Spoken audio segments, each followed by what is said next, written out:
Might be a little hard to read things today, but you know that's just how it's gonna have to be. Sometimes it be like that, you know. Sometimes it do. We could maybe find a way to set the phone up a little higher, but I think it'd be probably pretty hard. Probably be pretty difficult. Although, actually, I guess if I wanted to, I could probably set that up on a chair. Actually, maybe we'll see. We'll see how I feel in a few minutes.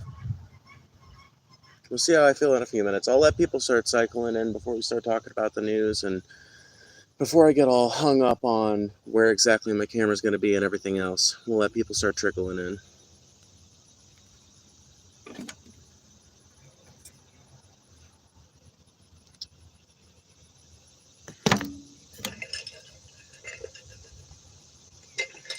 Dude, I can't believe people are still molding about the alchemist soil discussion, bro.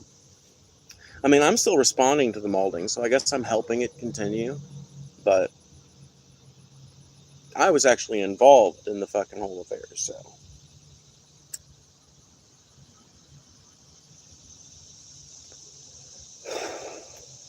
I set it up and everything. People can say what they want about me being like a biased moderator or whatever on that shit, but I was never, it was never a debate. I was never set up as the moderator. I was set up as like a mediator at best, you know? I had a specific job and I met my requirements.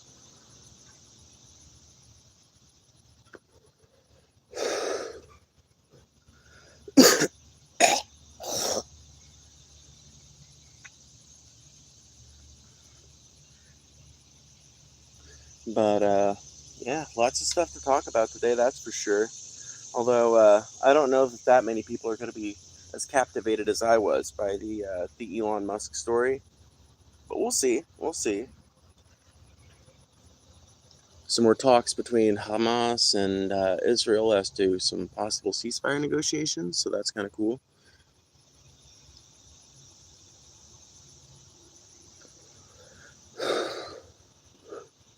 Switch to all chat so I can see people as they come in. There we go.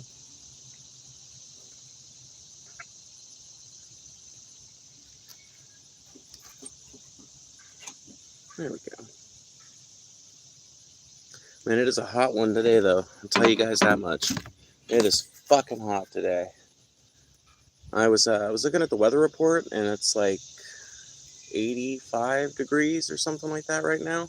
And Real Feel says it's like 102, which checks out. If you don't mind me asking, is that a tobacco that you were smoking? If yes, what's the brand? Why? Let me just ask you this. You answer this, and I'll tell you what the brand is. Why on earth do you even care?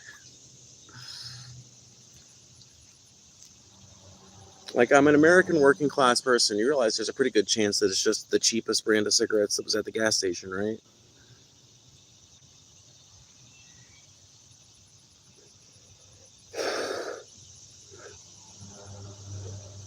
I just don't understand why it's an interesting topic to some people. I think they're like Great Country menthol lights. I think.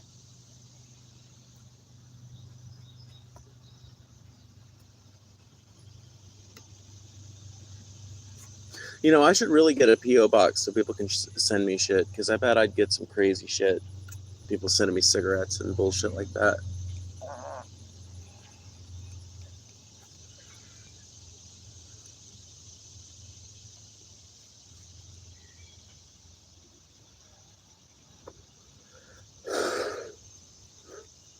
See, that person asked the cigarette question, but they didn't even stick around to see what the answer was going to be.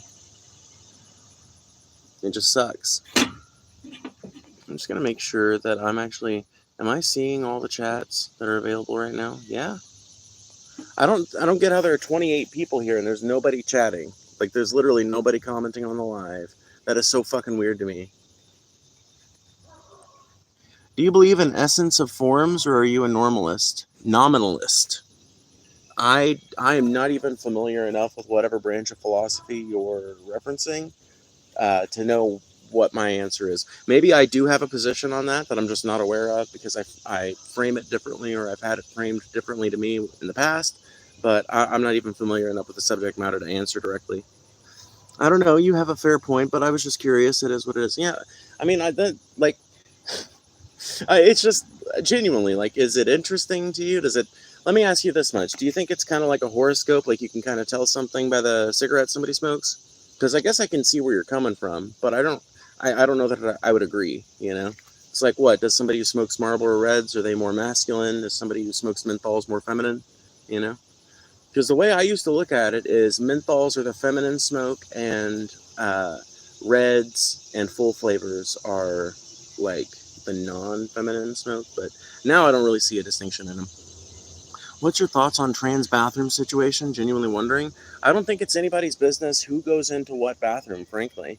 I don't think that anybody in America needs to be concerned where anybody else in America is going to take a shit. And when it comes to the idea that trans women are going to be going into bathrooms to harm women, the fact of it is that trans people are far more likely to be the victims of sexual violence than we are to be the perpetrators of it. We're far more likely to be the victims of violence in general than we are to be the perpetrators of it. Lots of crimes. There are lots of crimes that trans people are way more likely to be the victims of than they are to be the perpetrators of. When it comes right down to it, the most egregious thing you could say about trans people in regards to our crime rates is that we have a pretty high crime rate when it comes to vandalism. Yeah. So like graffiti and that kind of thing, you could make an argument. Sexual violence? No. Outright violence? No. Gun crime? Way, way, way no. In fact, trans people are like critically underrepresented in terms of gun crime. There have been like 2 mass shooters that were trans. Every single rest of all of them were cisgender people. So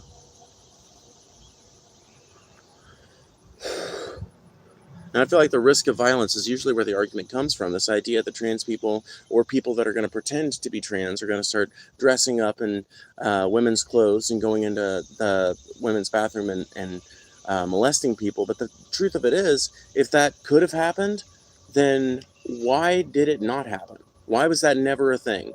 Why was it always just apocryphal, unverifiable stories about someone being kind of weird? Like, why?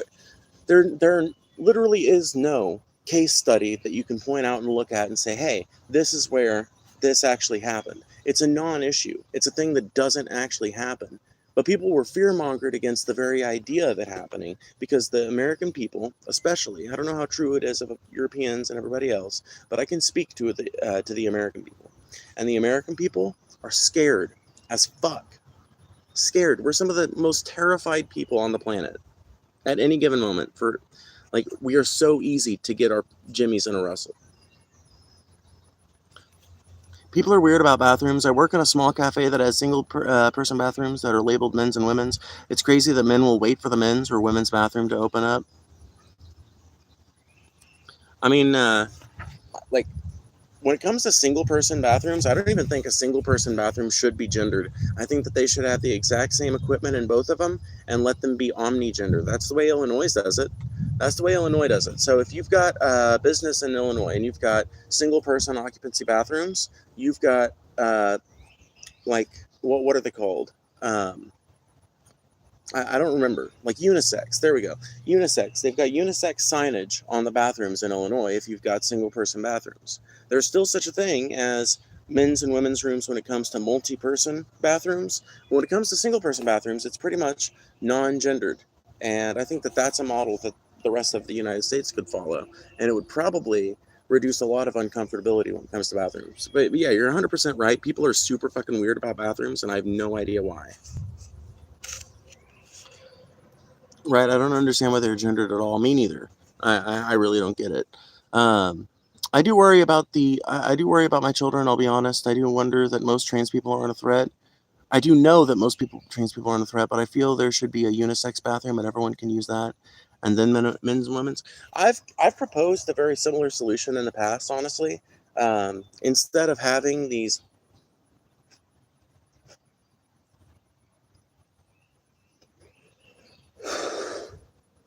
Where instead of having like just a men's room and just a women's room, have a men's room, a women's room, and then a couple of unisex bathrooms. A couple of single-person unisex bathrooms that anybody can go in. I guarantee you most trans people would way prefer to go in a unisex bathroom, especially with the culture of America being what it is.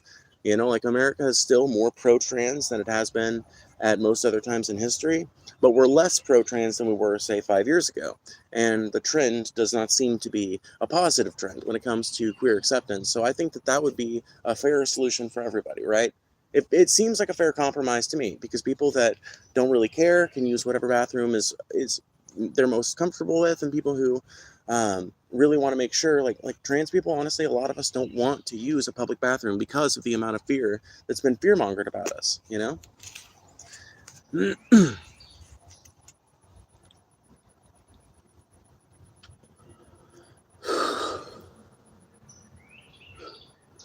You're going to dress like a woman to get a better job. It's not going to work. If your plan is to pretend to be trans to get a better job, you're going to end up fucking yourself over. Trans people have historically high unemployment rates because it's so fucking difficult for us to get a job. Not just higher paying jobs either. In some places, it can be impossible for a trans person to just get a job anywhere. They'll be lucky if they can find a janitorial position or a cashier position or a stalker position. Now, if you live in an area that's got a city with like more than 10,000 people in it, you probably aren't going to deal with that much. But if you live in a rural area, if you're a trans person in a rural area, or even if you live in a city, you're still going to encounter people who want to reduce the amount of opportunity that you can take advantage of simply because you're trans.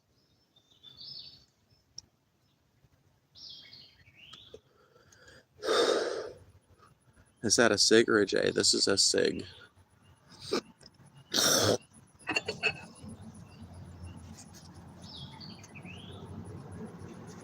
feel like everyone would agree, but if the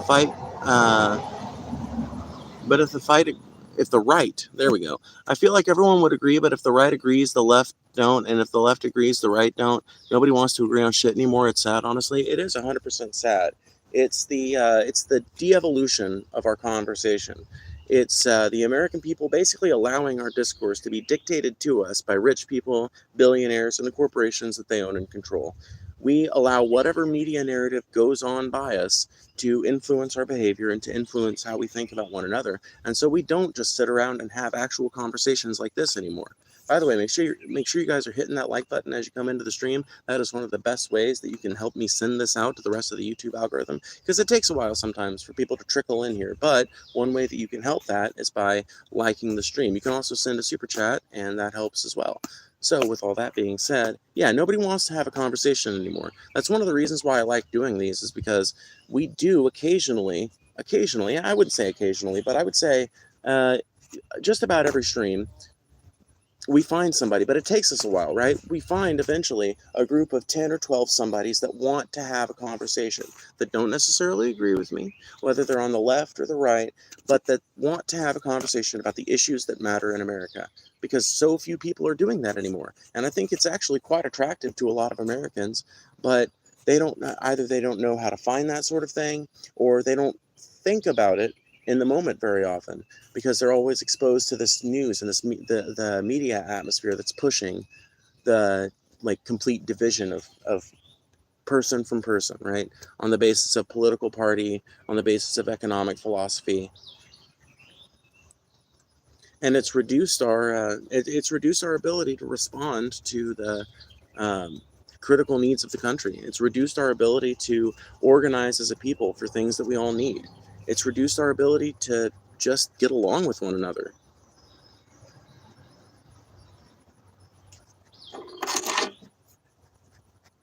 They will be scared to say anything to me. I can tell you as a trans woman that that's not true, but I can also tell you that even if they don't want to say anything directly to you because they don't want to get sued, they are more than willing to discriminate against you for being trans. Trust me. You don't have to be told that you're being discriminated against to know that you're being discriminated against.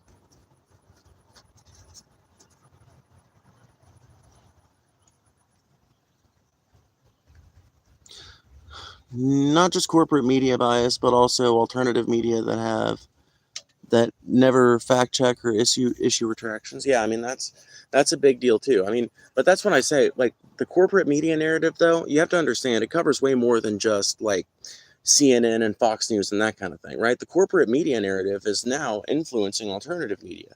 Because if you look into a lot of alternative media, you'll find billionaire support behind it. Look at the Daily Wire, Ben Shapiro's thing. You think Ben Shapiro founded the Daily Wire and got it to where it is under his own merits? No.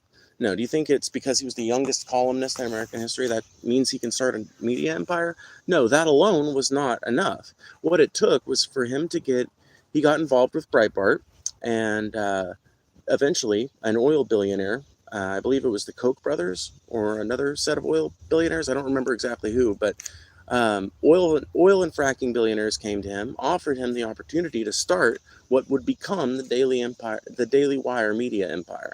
And so now people look at the Daily Wire as if it's alternative media, when in reality it's billionaire moneyed interest propaganda. That's 100% what it is. That's all that comes out of Ben Shapiro's mouth. That's all that comes out of Matt Walsh's mouth. That's all that comes out of any of these dudes' mouths that are on the Daily Wire. That's their bread and butter, is pushing whatever narrative the oil billionaires and the fracking billionaires and the big tech mongols and shit like that. Everything that they want to happen are the policies of the Daily Wire and news outlets like them.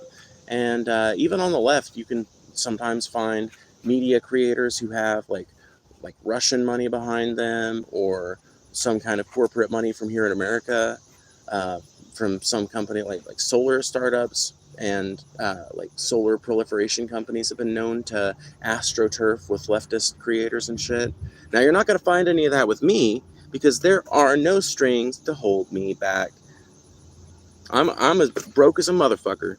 I make every dollar I make off of YouTube, off of advertiser revenue, and you guys' super chats and memberships. But you're going to find that with most alternative media. You're going to find a bias that's tied to their fucking money source, a bias that's tied to how they're funded. And when you look at how they're funded, when you look at the angel investor that came in and gave them their media empire, more times than not, you find oil billionaires and people highly involved in industry, which means the alternative media is just as scuffed, right? But yes, it's also a problem that the alternative media does not fact check and issue retractions like they should. That's also an issue. But of course they're not going to fact check and issue retractions if they're pushing a narrative that is provably false. Do you think what? I don't even know what that person is trying to say. Dude, have you seen a Daily Wire movie? That's more like a backyard media company. Bro, a backyard media company funded by oil billionaires. No, I have not seen a Daily Wire movie. What I can tell you is that if Daily Wire movies look like shit, it's to maintain an image, my friend. All you need to know how highly funded Daily Wire is to look at how impeccable Ben Shapiro looks every time he goes on a show. Look at how impeccable his set is. Listen to how good the production quality is. Look at their website. Look at all the fucking advertisements they've got on it. Look at all the corporate sponsorships that they have, all the merch that they have, everything about them. If you're to be believed, then everything about them except their except their movie, proves that they are not like backyard media and shit like that. It would not shock me, though, if they're making shitty movies to preserve the image that they're actually not funded by rich people from across the right-wing political spectrum.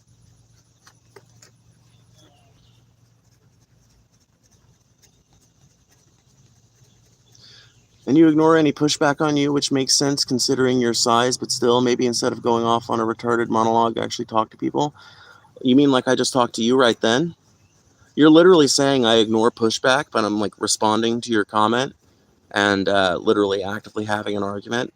Maybe you should start your own show. Maybe you should start your own stream and do it however the fuck you want to. I go off on retarded monologues whenever I please. If you don't like it, nobody has you chained to the content. But apparently, 71 other people do like it. By the way, there's 71 people in here. Make sure you guys are hitting that like button. If half of you hit that like button right now, we would have 35 likes in a second. So please do that for me. Is that a man or a woman? A woman. Do you think someone made whole world? Oh my god. Do we are am I modless today? Am I modless today? Let's see here. Let's turn it on 1 minute sub mode and 15-second message delay so that we've got a readable chat that is not full of drooling morons. There we go.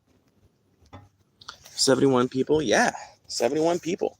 How many you streaming to, bitch?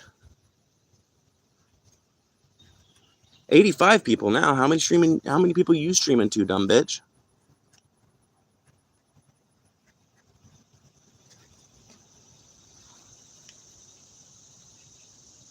I really should try and put this thing up though.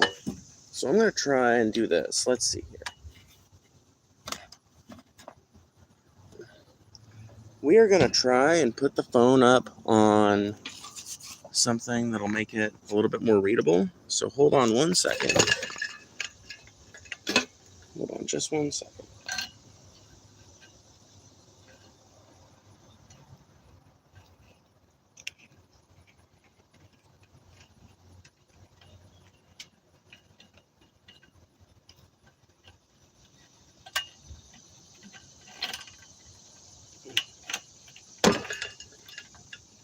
There we go. I think that'll actually work. It does. Works a little better. It's at least more visible than it was, for sure. Try doing a push-up? I could, but I'm not gonna.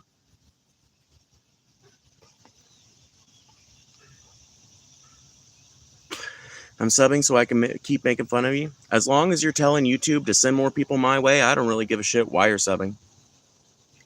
As long as you're giving me that interaction number, babe.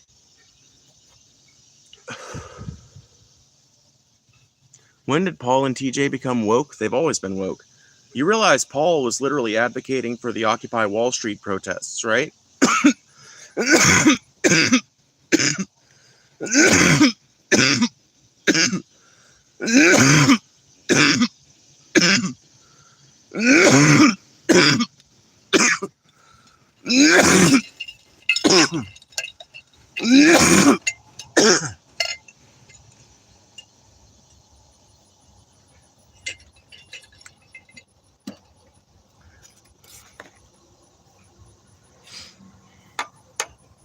That is harmful, bro. Oh my god. Thank you so much for telling me. I never would have realized that. Holy shit. Wait a minute. Smoking is bad for you? Oh my god. My whole life has been a lie. But I thought the Surgeon General's warning said that smoking may lead to increased chances of finding cotton candy. Oh no! Man, you guys are morons. What's up, Ruby Room? Hey, Ruby Room?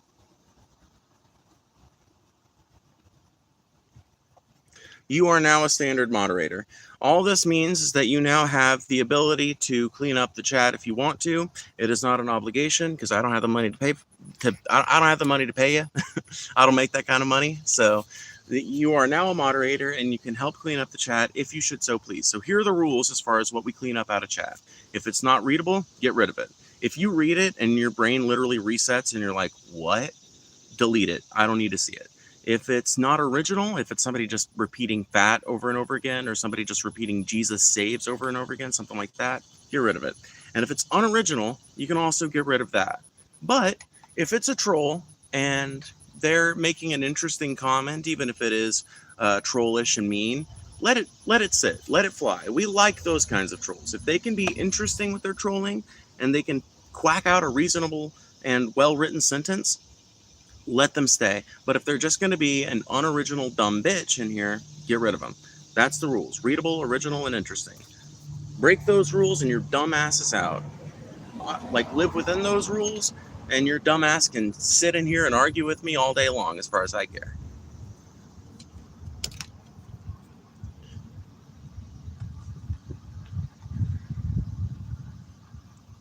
What if they type jive? Frankly, I can understand jive just as well as I can understand any other kind of English. So as long as it's well typed jive, I really don't give a shit. Jive, properly typed, and by the way, when this person says jive, I'm pretty sure what they mean is African American vernacular English. But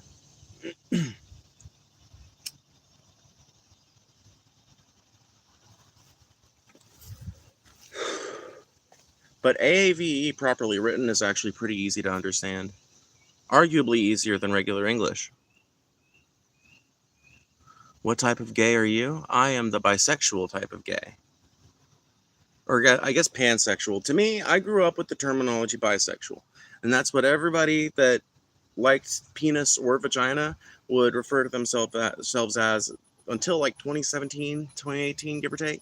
And then it became more popular for people who are also attracted to trans people, which I always was, like I didn't know that there was a distinction, but now people act like there's a distinction, and some bi people are super protective of it because they're turfy and they don't want trans people to be included in that or whatever. I just say that I'm bi because like that's the terminology I grew up with, and when it comes to sex, it pretty much is two configurations. You've either got a receptory sexual organ or a penetrative sexual organ. When it comes to gender, things are a lot more complicated. But when it comes to sex, things are a fair bit less complicated. So stop manspreading, bro. I am far from the only woman who sits with her legs slightly apart.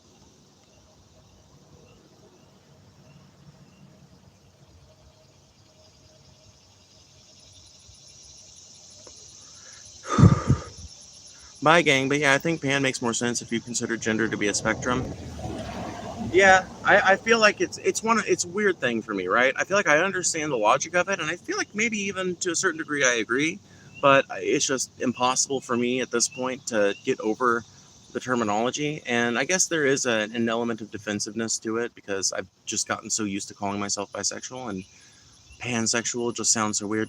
I don't know. It's also a matter of acceptance. Like, people know what you're saying usually if you say you're bisexual. A lot of people will just act totally confused if you say you're pan.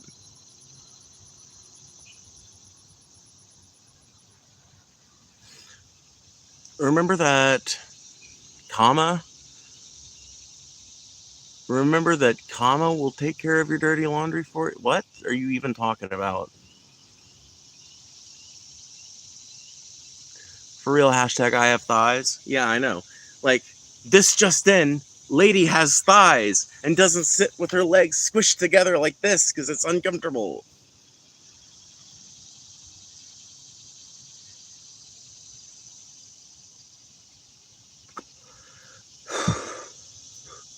Hey, art is fun. Consider for a moment why you've typed like 7 comments, but not a single goddamn one of them has been read. Consider for a moment why your dumb ass is still typing totally fucking like incomprehensible gibberish in a chat where you haven't even been acknowledged one time. And the one time you have been acknowledged is to admonish you like I'm doing right now. You were complaining about trolls, that's why I said karma will do the work for you. Oh, well, you said comma, so I wasn't sure, and then at the end of the sentence, I can't remember what exactly he said, but it was just confusing at first. But yeah, well, for me, I respond to the trolls because it's called content farming, right? So there are a lot of people right now. There's a very, very, very loud and obnoxious group of morons and obsessive, like anti-trans weirdos that absolutely love to comment on everything they can that involves trans people. Likely because they are closeted and attracted to trans people, or because they have some sort of gender dysphoria they're dealing with themselves. And so I respond to the trolls here. I read their comments, we have arguments, we have a good time.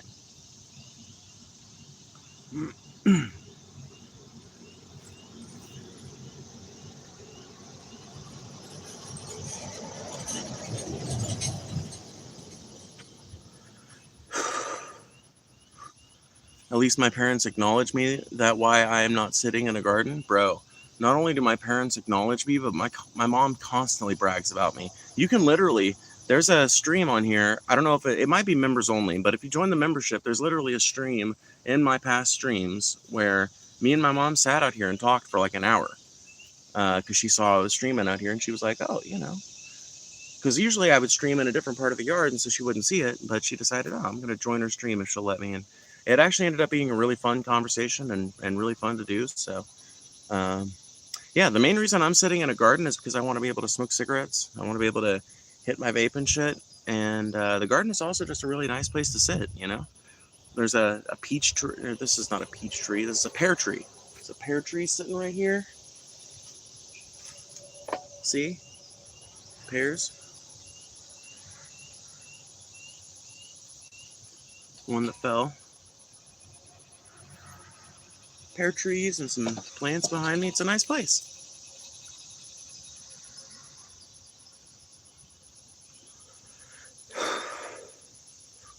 Not trying to be rude, but what's your pronouns? She, her, hers, please. I don't know why you would think I would think that was rude, by the way. That's actually exceedingly kind of you. By the way, if anybody wants to send a super chat, that is the #1 way to make sure that your question gets read. I read every single one, as long as it doesn't violate TOS, and we have a daily stream goal of $50. Right now, we are sitting at 0 donations, because nobody loves me. No, I'm just kidding. But seriously, if you want to make sure your question gets read, remember that that is an option. People just making dumbass assumptions based on one's looks. Dude, not just based on one's looks, based on like a 5-second apprehension of their looks and surroundings. And some people act like they know my entire life, bro. Some people literally act like they understand everything about me because they've listened for 30 seconds and they've analyzed the fact that I'm sitting under a pear tree.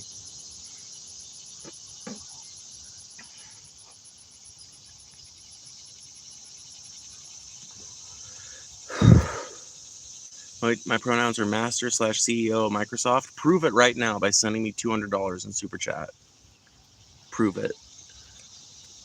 I asked earlier, but I thought you ignored me. No. I don't ignore anybody purposefully in the chat. Chat just goes by really quickly. And if I'm in the middle of saying something, like if I'm responding to somebody, I usually don't look at the chat while I'm responding because it can be distracting for me. So that's why you'll see me just kind of like looking off into the middle distance, or occasionally I'll like look at the screen. But anytime I'm looking at the screen, I'm like pretty much looking at the camera, looking at the views, something like that. I'm trying to keep my eyes off the chat because when I see the chat, I read people's words, and then reading people's words makes me like scrutinize them, and then scrutinizing them makes me respond to them.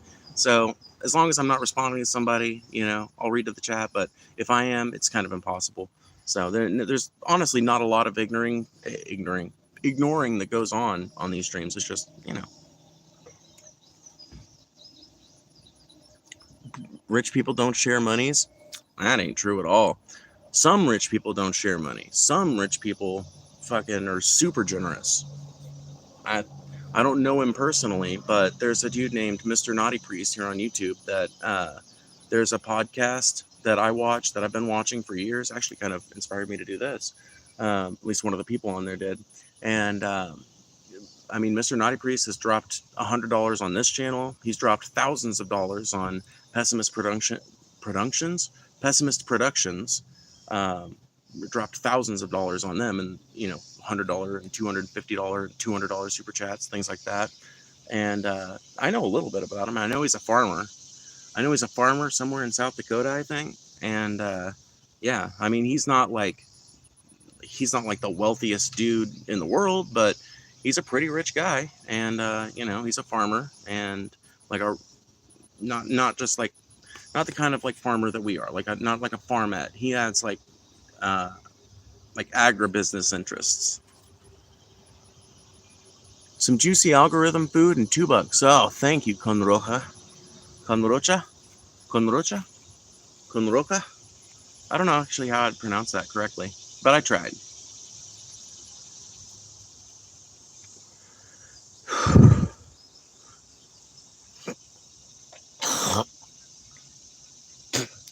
I would also like to know what David said. Who? What are your thoughts on comedy when it comes to material that could offend some people? Let comedians be comedians, man. Let comedians be comedians. Some of the most important social commentary that has ever happened in this country happened in the form of comedy. And some of the most important commentary in this country that's ever happened has happened in response to shitty comedians who didn't care about offending people. I am always a fan of conversation. That's why I'm not anti-free speech in any way. Now, do I think that somebody should be Do I think that that means I need to give my platform to Nazis or something like that? No. But I do like the fact that I live in a country that legally allows Nazis to talk their crazy bullshit, because I prefer to live in a world where I know who the douchebags are. I prefer to live in a world where I know what my opposition is, what they look like, what they say about me, what they say about other people. I prefer to live in a world where that sort of thing is right out in the open. It's not smart for them to let it be out in the open. They really should try to hide that shit better, but they don't. And I'm glad that I live in a country that doesn't suppress that kind of thing. So I would never move to suppress anything from comedy. I don't care how Nazi it is. I don't care how fascist it is. Because ultimately, you don't know who the fascists are unless you let them talk about it.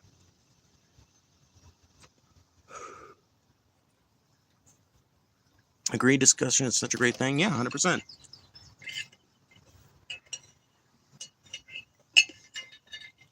You can't move. You cannot move progress in your country without conversation. Oh, god damn it. Shit's so unlevel out here. Alrighty. Fucking go away.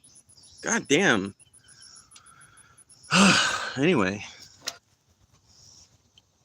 Hell yeah, Nazis suck, but if you can't tell who is one, you can't change their minds. Not only can you not change their minds, but you can't argue against them. And if you can't argue against them, you can't illustrate why they're wrong. Like, the reason why I'm able to make such good arguments against bigots and transphobes is because I do it all day long. The reason why I've gotten really good at navigating conversations with people who are just complete douchebags is because I do it all day long.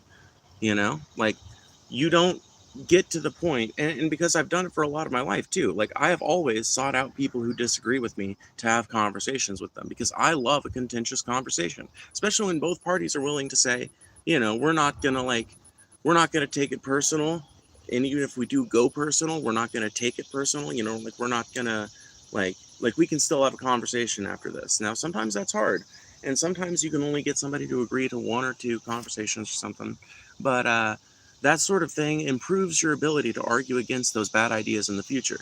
And if you're doing it for an audience, you get an opportunity to show people how they can counter those sorts of things in the future. And like, the better you are at doing that in a way that diffuses their argument instead of just turning them into an exploding piss baby of rage, the better and more effective you'll be at changing people's minds. My neighbor is conservative, but not a Nazi, and I love talking to him. We don't agree on a lot of things, but I've seen things differently by talking to him. Yeah, 100%. And I guarantee you, he's seen things differently from talking to you. It's called contact theory. There's a dude named Daryl Davis that's done a profound amount of it. He's got like 20 clan robes that he's stripped from dudes. I guess he didn't strip them from them, but basically there have been a bunch of different people who've left the clan on account of Daryl Davis's willingness to talk to them and befriend them and befriend friends of theirs that are in the clan. And like, basically he goes into these areas that are heavily clan dominated and figures out a way, an angle with these folks, in order to get them to not to look at him as just another black person, but as a human being, and then get them to look at other black people as human beings by extension. And it works. Daryl Davis is incredibly successful with his efforts. And I try to be part of that same mission here. You know, ultimately, I know I'm not going to convince a lot of people that trans people are acceptable or whatever, but what I am is an example of a trans person that doesn't like fit into their stereotype of a trans person. I don't have pink hair, you know, I don't, like, I'm not dressing in a super ostentatious way. I don't respond with like blind rage to every hateful comment, you know. I know how to like take things on the chin and just be like, yeah, whatever.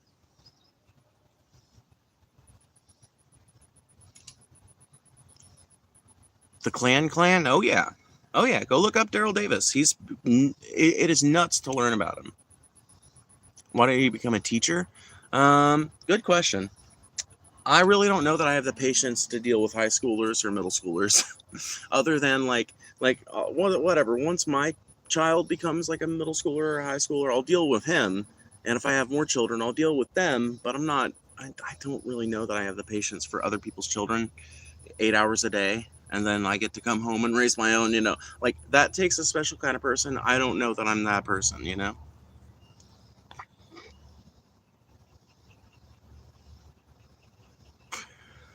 Why are those stereotypes bad? I never said they're bad. I never said they're bad. But what they are is representative of an image in some conservative people's heads and a lot of conservative people's heads that are anti-trans. An image that I don't think accurately represents trans people. I don't think every trans person has dyed hair. I don't think every trans person responds with blind rage.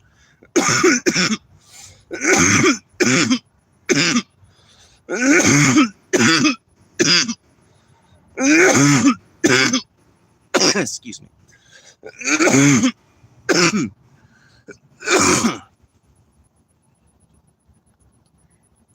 Anyway, I don't think that every trans person responds with blind rage to things that are said that disagree with their particular idea of things. I don't think a lot of those things are true of trans people, not universally. I think they're representative of some trans people for sure, maybe a higher percentage of trans people than of cisgender people.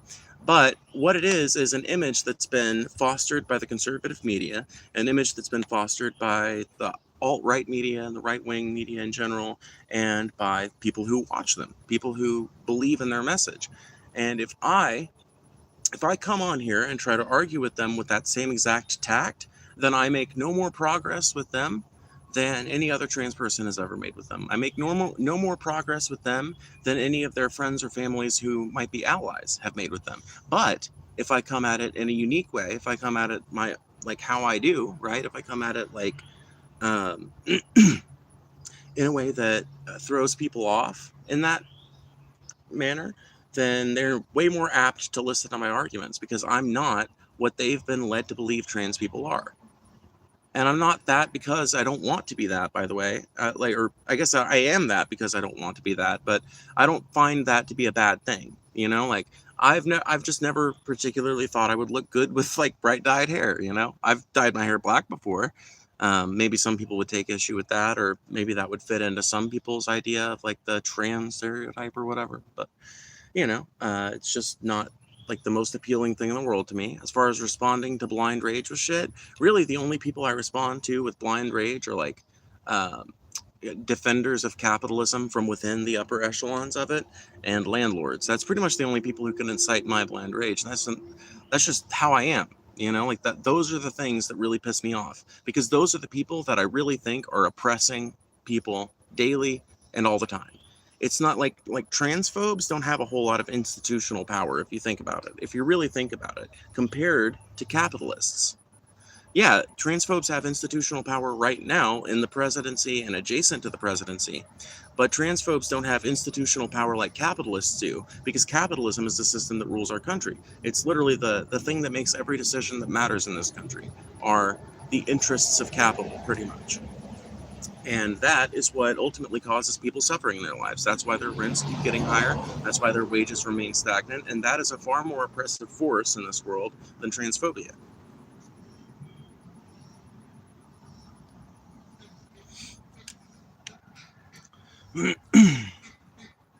Over 60% of jailed trans women are in for sexual offenses. Yeah, and you know what? The vast, vast, vast majority of people in prison for sexual offenses are not trans women.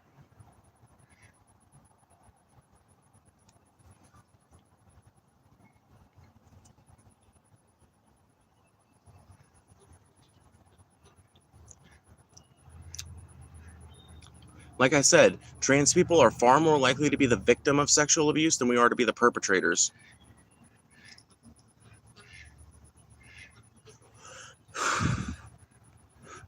I don't know. If we're gonna start saying that this group, like 60% of this group is in prison for this offense, does that mean that everyone in that group does that offense? Is that the implication that you're trying to lead me down? Because if that's the implication, I got bad news for black men.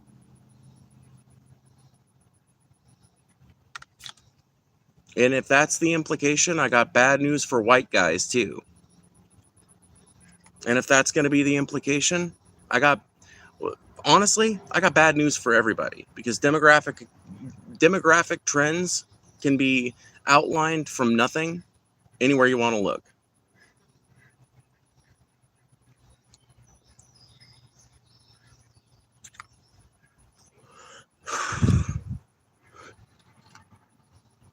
Feel like you have no life outside of being trans. May you find peace and faith on your journey. Yeah, I have a lot of life outside of being trans. You realize we're talking about the trans thing because people brought it up in chat, right? I'm a streamer who responds to her chat. If my chat wants to talk about the subject of being trans, we talk about being trans.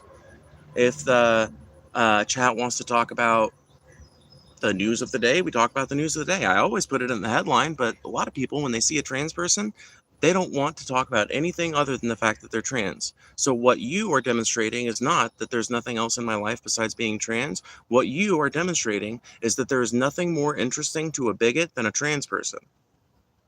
Because I'm perfectly willing to talk about any fucking thing that you guys want to talk about. We can talk about geopolitics. We can talk about coming regime change in Iran. We could talk about the fact that 11.8 million people are about to be cut out of Medicaid thanks to Trump's big, beautiful bill, quote unquote. We could talk about this pear tree I'm sitting under. We could talk about gardening if you want to. We could talk about literally anything. It is the chat that dictates that we talk about the gender theory thing. It's actually how you pronounce yourself and allow yourself to fall into traps and sound dumb. And bro, I allow myself to fall into traps that gain me 212 viewers, 16 likes, and $11.53. So I guess I'm fine being in the trap. You misunderstood. Have a nice day. How the fuck did I misunderstand? Feel like you have no life outsides of being trans? How the fuck did I understand? I don't get it. Whatever. Maybe I misunderstood, but you didn't make yourself clear if that's the case. If that's the case, then you did not make yourself clear, because what that reads as is you think I have no life outside of being trans. Or you think that I think I have no life outside of being trans, when the fact is you can see my life outside of being trans all around me.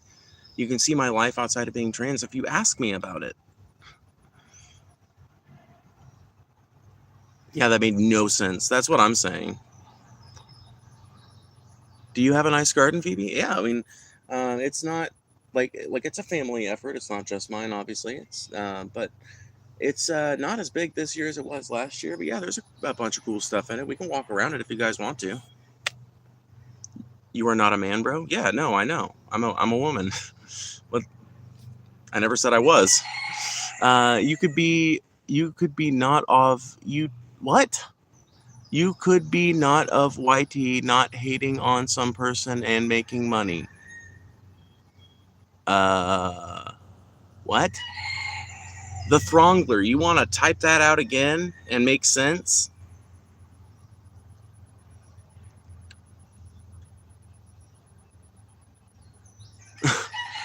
Sub Gumps, bro. Yeah, literally. Literally, dude. Sub Gumps everywhere you look. Every fucking comment I read. And I don't think the Throngler was even being negative towards me. I couldn't understand the comment. And it just... Ay. 240 people watching, by the way. If half of you guys hit that like button right now, we'd be sitting at 120 fucking likes instantly. Actually, we'd be sitting at 140 because the 20 likes we've already gotten would be added. So please hit that like button. It is the best way that you can support this channel and send it out to more people and have the chat be even more interesting, which increases the viewing quality of you, the viewer. I love gardening. I have a bunch of trees that I planted this year and a huge asparagus. Oh, that is a huge asparagus patch. We have, like, the way our garden works is it's all in containers, so we don't have a lot of like big patches of anything really, but we do have a decently sized strawberry patch, and we have a decently sized okra patch, although it's not as big as we used to have when we had like a traditional tilled garden. But it wasn't feasible this year, and hasn't been feasible really in about 10 years. It's just the soil down there has been exhausted, and we'd probably need like a couple of tons of compost to till into it to make it useful again. So is what it is. What's up, MGT? I've introduced 2 interesting topics, but my timing must be awful. I'm sorry, Heart Matters. That is the ironic fucking thing, is that a lot of times I will end up reading somebody's comment that is a lamentation of the fact that I keep missing their comment. But it just is, that's just the format. I always tell people, if you really want to make sure that your chat gets read, you can always send a super chat. I know some people can't afford a super chat, and I understand. I'm not trying to get money out of anybody that can't spare it. But if you can't super chat, the next best thing is to just keep repeating your comment. Is that a yard? I don't know what the fuck that is. I don't know what a yart is. I wish people would ask real questions about you. What do you think about the world, and how is it for you to be a trans? I'm not a trans man. I'm a trans woman. Does presenting yourself as transgender have anything to do with your preferred types of? No. At least near as I can tell, it doesn't. No. In fact, I've been told that my sex life is very vanilla by people who actually are into kink and shit. I've been told that my sex life is incredibly vanilla. So. Hello, I just found you. I love gardens. Is there any way to see your garden? Yeah. Why don't we take you guys on a little walking tour? Why not? Oh, let me just get a drink of my coffee.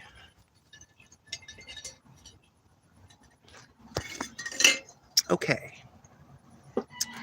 So, starting off with this pear tree, which is what I've been sitting under. You can see that's where I've got the stream set up. That's my chair. And then we'll proceed over here. Ow. Now, I don't remember what this is, but it's pretty. And we've got this, which is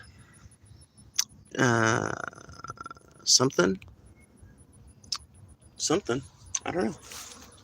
I can't always read the handwritings on our tags. This, I believe, is ginger. So we've got a nice little ginger patch going here.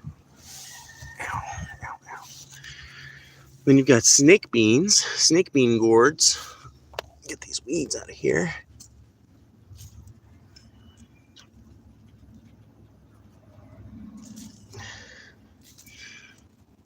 There we go. Okay. There we go. Love the streams? Aw, thank you. Remember to super chat or join the membership if you want to see even more. Could we talk about slacktivism, controlled opposition, etc.? Yeah, we can. Alrighty. For the rest of the, a lot of the rest of this is not as, like, individually interesting, so I'm just going to take you guys around and I'll focus on anything that I know about. So this, I believe this is a mooncalf stick. Yeah, mooncalf stick plant. So that's kind of cool. You got these. I believe this might be a kind of okra. Yeah, this is okra. You can see an okra bloom right there. Beautiful, beautiful little flower. Got some dill. These are dill heads. So if you like dill pickles or something like that, this is what those look like. And you can see we've got 2 caterpillars on these. So what we are going to do is we're going to have to catch those bad boys. But in order to do that, I'm going to have to get something. I don't know. I'm going to have to get something. But because I don't know. I'm fine touching them for a second, but you know, they could be toxic or something. So, ow. I'm just going to take one of these. Ow. God damn it. My feet hurt. Anyway, so got a little cup, and we will try and dislodge these guys.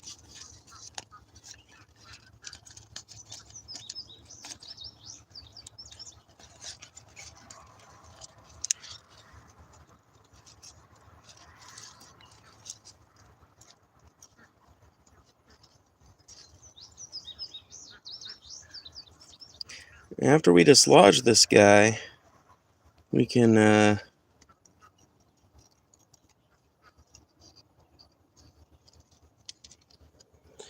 after we dislodge, so we've got one dislodged, we can feed them to the chickens.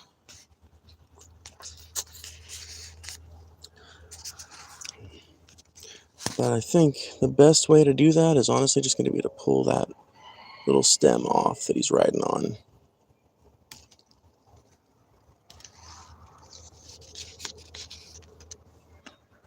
Damn it.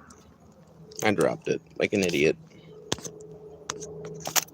I love how I said I'm going to give you guys a garden tour, and then I got distracted by a caterpillar.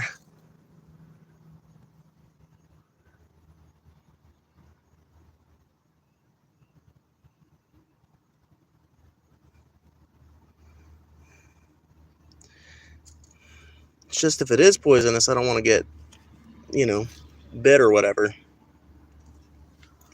Stung, I don't know what you'd call it. Okay, so I'm just going to take these bad boys over to the chickens, and then I will finish our garden tour.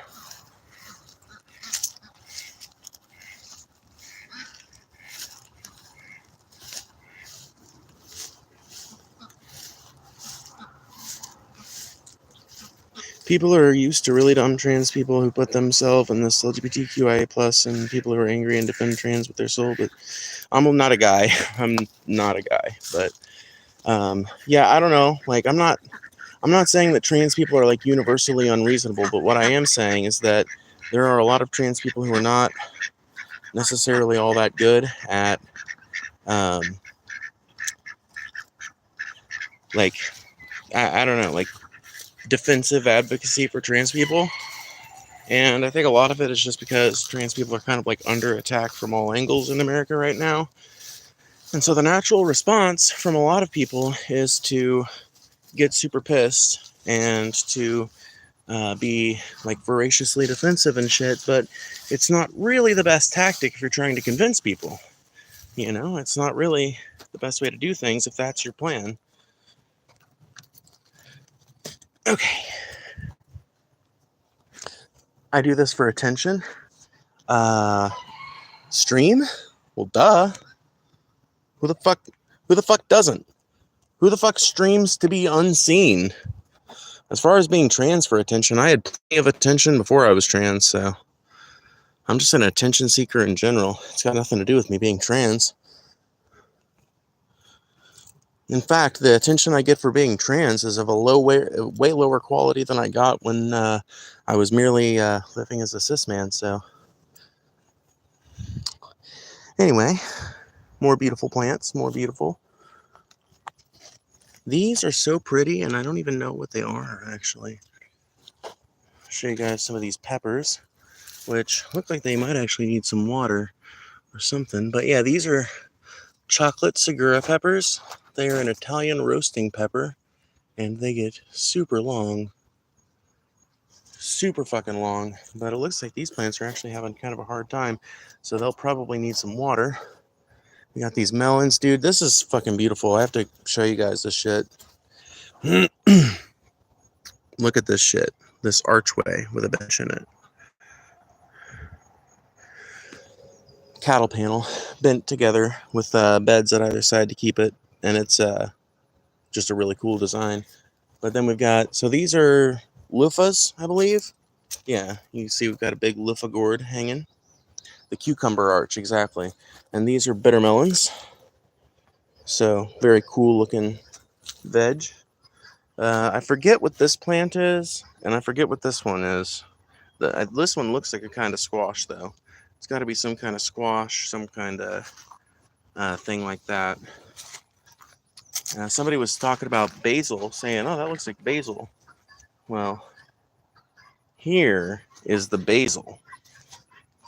You can see we've been topping it, and so the leaves have gotten fucking massive. I mean, I'm going to pull a leaf off. This is a basil leaf. I'm about 6 feet tall. Here's how big it is in my hand. This is what a basil plant can become in the right soil. And it's not just that one. It's that one. It's this one. It's this one. All you need to do to get these results, by the way, is to fucking top your basil plants. So now you see we've got a few more pest insects over here. These ones, I don't exactly identify them, so I'm just going to kill them on the leaves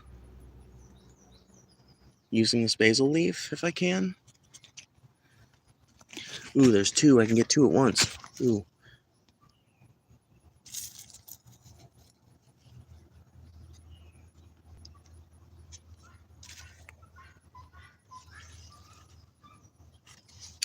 Yeah, those bugs, whatever they were, eating this plant right up. So now we've got this beautiful little vine here. I don't even know what this thing is, but whatever it is, it's pretty. And we've got another monstrous basil plant here. You can see giant ass leaves.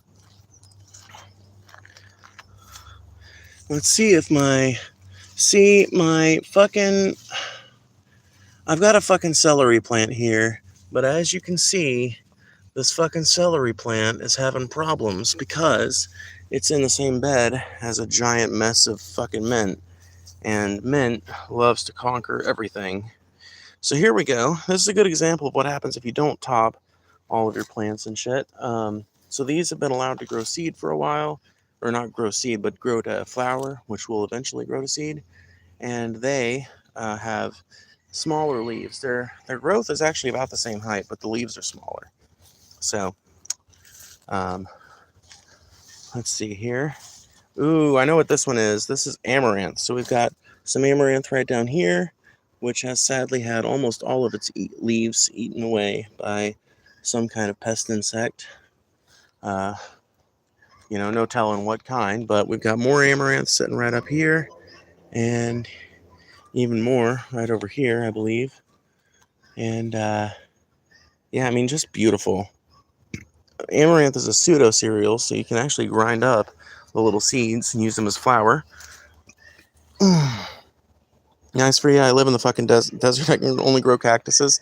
Yeah, no, we live in the deep south, so we live in a humid subtropical climate, it's called, and it basically enables us to grow just about anything. The only thing we can't grow are things that actually grow in truly tropical climates. So, and only grow in truly tropical climates. So these are walking onions. Anytime you get green onions, you're getting a variety of these. And they are really fucking delicious. They are amazing. You can use the whole plant. The bulbs are just like regular white onions, but they're way smaller, so you have to use more of them. But Egyptian walking onions will reproduce on their own. You just have to separate them out and kind of keep their beds down and maintained, trim them regularly, and they will give you great results. Got some more giant ass okra plants over here. As you can see, some of them being ate up by bugs as well, but not really much you can do about that when you don't see the bug, Got some tomatoes. I believe this is a variety called Granny's Throwin'. And they've got ridges on them. Those ridges will become more pronounced as they grow. We've got the bean pole. Dude, look at this. My dad conceived of this structure to hold up the beans that were planted in this particular container. And that is just fucking brilliant. Old bamboo, because we have a cane stand nearby. And that's pretty much it. Other than we've got the strawberry patch right there. There are no strawberries right now, so it's just a strawberry patch. But we've also got more tomatoes, because everybody in my family, including me, uses a shit ton of tomatoes. I have my own pizza recipe that I make, and I make a homemade sauce, so we need a lot of tomatoes. And let's see. We've actually got some of the paste tomatoes I'll probably be wanting to use coming ready right now. At least I think. These are called Christmas candle, I believe. You can see they almost look like peppers. They don't even really look like tomatoes, but those are almost perfect. And got some more pasters right there. Some eggplants and stuff like that. And then we're coming back around to the start.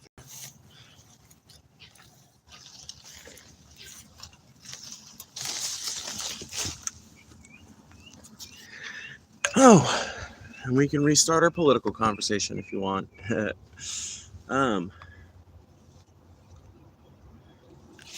Do you sell at farmers markets? Sometimes. Depends on how much we have. We probably won't this year because of how little we have compared to last year. But, it's always like one of the things we like to do. Yeah. I'm non-binary, also trying to learn more. Well, hell yeah, you found the right place. We talk a lot about gender theory here. It's not necessarily the most interesting topic in the world to me, but a lot of people find it super fascinating. I'm always willing to talk about whatever the chat wants to talk about, and as a result, I think a lot of people come to me as a place to ask those sorts of questions and foster that kind of discussion. So you found a good place. Do you can any of it? Yes, we do can. My mom's actually in the process of passing on that knowledge to me, and so I'll be doing a lot of canning this year, hopefully. Planning on canning up a lot of my pizza sauce because I canned up about 6 jars of it last year, but I made it with already canned tomatoes, so it'll be nice and fun this year to be able to not just process our own tomatoes, but to can those and use some of them in the making of my my pizza sauce. Well, I call it a pizza sauce, but really I think it can be like I can adjust the flavors on it and make it a pizza sauce or a spaghetti sauce or like any kind of like, you know, Italian style tomato sauce, basically. And my dad taught me.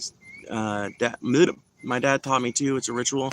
Yeah, it pretty much is with us as well. I mean, it's one of the coolest things about late July or through August and September is, or at least would be, and to this day, I guess it kind of still is. Coming home and hearing the canner going, you know, like hearing the canner going as soon as you get close to the door, you open it up and mom's listening to music, or if it was grandma, she wouldn't be listening to music, but she'd have the canner going, and she'd be running around the kitchen getting stuff ready. It really is. It's nostalgic for me. It's kind of ritualistic in a way. Trump is going to be removed from the White House because he has stole the election. Oh no, Destiny, we're not going with this rhetoric, are we? You realize this is the same fucking rhetoric the right was trying to pull on us when Biden won, right? Like let's get over this election interference thing. I don't think Trump stole the election. I think the Democrats lost the election. I don't even think Trump won the last election so much as the Democrats lost it. You know, like the framing of a thing counts when it comes to political matters. And I think it's incorrect to frame the results of the 2024 election as being a Republican victory. No, they weren't a Republican victory. They were a Democratic loss. The Dems handed the election over to Trump. Exactly. The Dems had every fucking opportunity to run a better candidate. In fact, according to their rhetoric, they knew all this shit was going to happen. According to Democratic rhetoric, they knew that Trump was going to be an authoritarian that was going to abuse his authority, enforce a bunch of ICE raids on the rest of the country, and bring the hammer down on people, right? And they made those arguments and said that's what was going to happen. But then they let Joe Biden continue to run as their primary candidate. And when Joe Biden finally did withdraw from the election, they selected Kamala fucking Harris, a candidate literally no one elected, a candidate literally nobody gave a shit about when she ran in 2020, and a candidate who would not have primaried anywhere had she not won in, had she not, like, basically won the ticket with Joe Biden in 2020. I really don't think she would have, like, been able to primary if there had been an open primary in 2024. You know, I don't think she would have made it. But because there wasn't an open primary in 2024, she was able to slip through the cracks, right? And I think that that's fucked up. I think that it's fucked up that a lot of people right now, it seems to me, like, are willing to forgive the Democrats for that. They're willing to forgive the Democrats and continue making excuses for them, when in reality what I think we need is a third party. Speaking of which, there's 85 people here, so now I guess we can talk about it. Did you guys hear Elon Musk says he's starting a third party?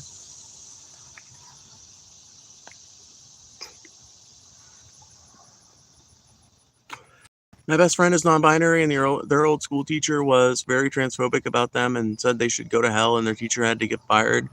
That's fucked up. Yeah, that's really fucked. Teachers really, it is not a teacher's duty to be enforcing their personal moral agenda on students.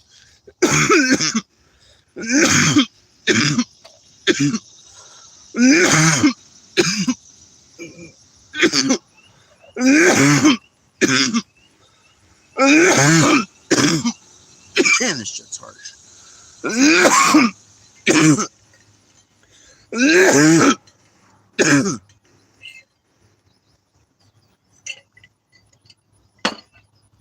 God, that shit's harsh.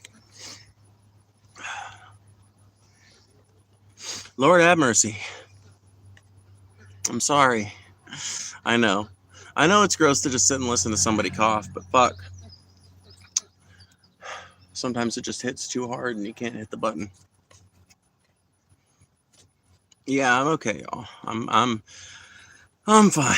I'm just hitting something that's, you know, harsh on the lungs, that's all.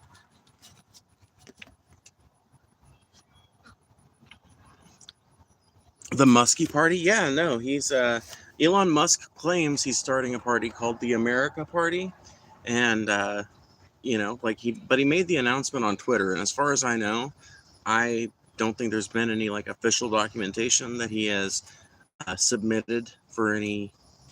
Like, as far as I know, official paperwork has not been filed yet. But he also says that the party's goals are to win a few key seats. He does not seem to be seeking like presidential victory. It sounds like, from what I was reading, that Elon Musk intends to create some kind of third party that can compete with the Republicans and Democrats in the House and the Senate. But what gets me about it is that it's basically a third party split off from the Republican Party, which is already a small minority of people. And um, I don't get who he's going to be appealing to, right? So he's going to get disenfranchised Trump people, but he's definitely not going to get disenfranchised Democrats unless he's able to, like, unless Elon Musk starts pushing some kind of populist rhetoric, or he completely changes around the model of like by which he is known and spreads his bullshit. Like, unless he adopts a radically different set of messaging, then I don't know how he's going to distinguish himself enough from the Republicans in general to get enough votes to do anything with. But, I don't know. Stranger things have happened, but I just don't predict that it's going to have a whole lot of success because it's not trying to appeal to both sides. I do think a third party could have success in America. I think it's a lie when we're told that third parties just have no chance in this country. I think it's a lie, and I think it's awfully convenient that that lie is spread by both of the dominant parties. Sounds to me like they just want to solidify their place. Sounds to me like they're just real afraid. And here's the fucking thing. When I was reading that article, it struck me as being incredibly ironic, right? But the article I was reading had some commentary from right-wing people in regards to Elon Musk's new party. And they were making the exact same arguments that get made for us. That literally, they were using the exact same language that left-wing Democratic voters use against third-party voters. That should tell you something. Both parties are scared of losing votes to third parties. Both parties are scared of losing votes to third parties. That is something we should keep in mind. That is something we should care about. A third party could work if we build it up and get momentum behind it. 100%. 110%. By the way, make sure you guys are hitting that like button. I haven't said it in a while, but it really does help the stream, and I really do appreciate it when you guys hit that button. And if you feel like any of your messages just are not getting read for some reason, Super Chat is always open, and I do read every single one as long as it doesn't violate TOS. Hi, baby. Where's Casey's? Are they in here? I don't think so. Damn. Can I bum a cig? Hell yeah. What do you call these? Duffs? Yeah. I think that's funny. It's cute.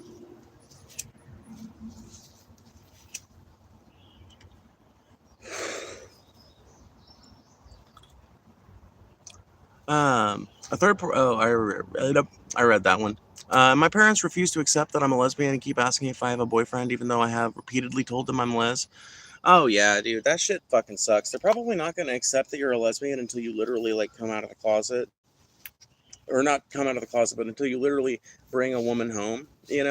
Like they'll accept it when you bring a woman home, and even then they might not accept it. Even then they might go like, "Is she your roommate or something?" Even when you're older, like if you move in with said girlfriend or girlfriend, they'll probably be like, "Oh, is that your roommate?" Yeah, wouldn't surprise me. Some parents just don't want to be convinced of that sort of thing about their kid. Some parents are just really hung up on this idea that their kid is going to be cis and straight and is going to leave them grandchildren. And if life doesn't go according to those wishes, man, some people get pissed off about it, real pissed off. See, I gotta say, I know you were lucky too, but I gotta say, as somebody who's more cis aligned and is a gender fluid / queer person, I'm so glad that I got the mom I got, because my mom was literally just waiting for me to tell her.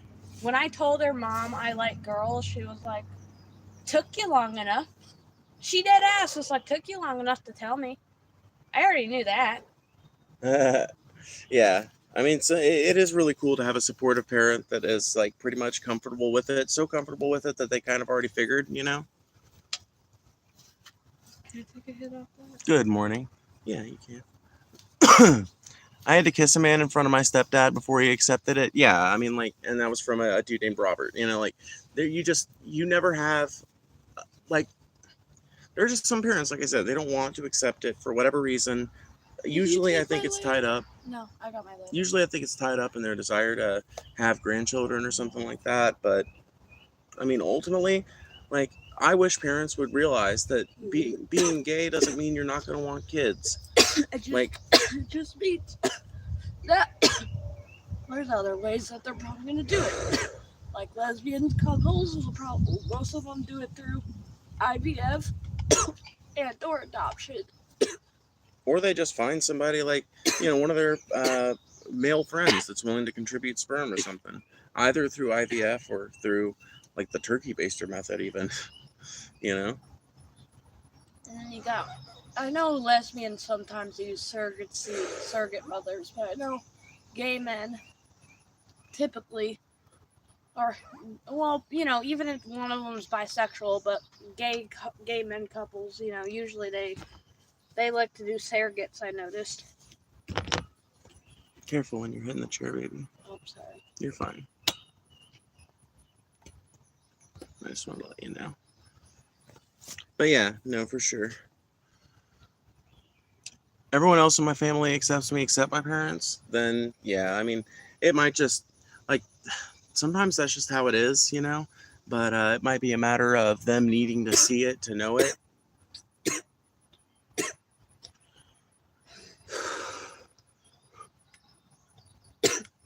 My older sisters accept me. Yeah, that's like, you have to take support where you can get it in some cases. When it comes to like coming out as trans or bi or gay to your family, you really do have to just like be thankful for acceptance where you find it.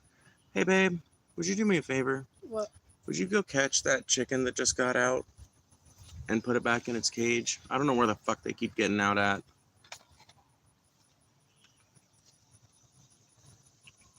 Beautiful day here too, but kind of hot on Michigan. Can't complain.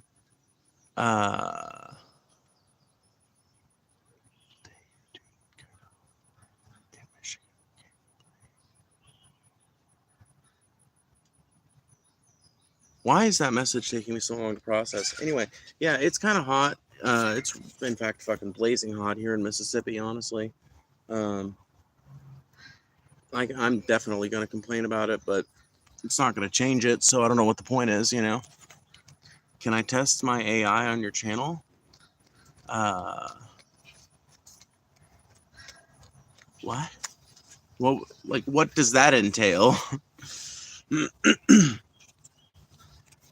gonna go sit on the porch. Okie dokie. I love you. I love you. I only came over because I wanted to see if my Dutch case was on. I got you.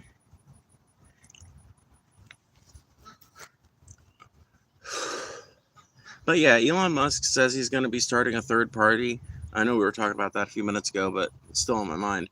Elon Musk says he's going to be starting a third party, but I really don't think it's going to work because, as far as I can tell, he's not planning on appealing to the left. He's not planning on just appealing to one side or the other with a third party is not going to work. And you know how I know that's not going to work? Because that's literally been the strategy with every fucking third party that's tried in the last 50 years. So you've got like the American Labor Party or whatever, American Workers Party. I forget what it's called.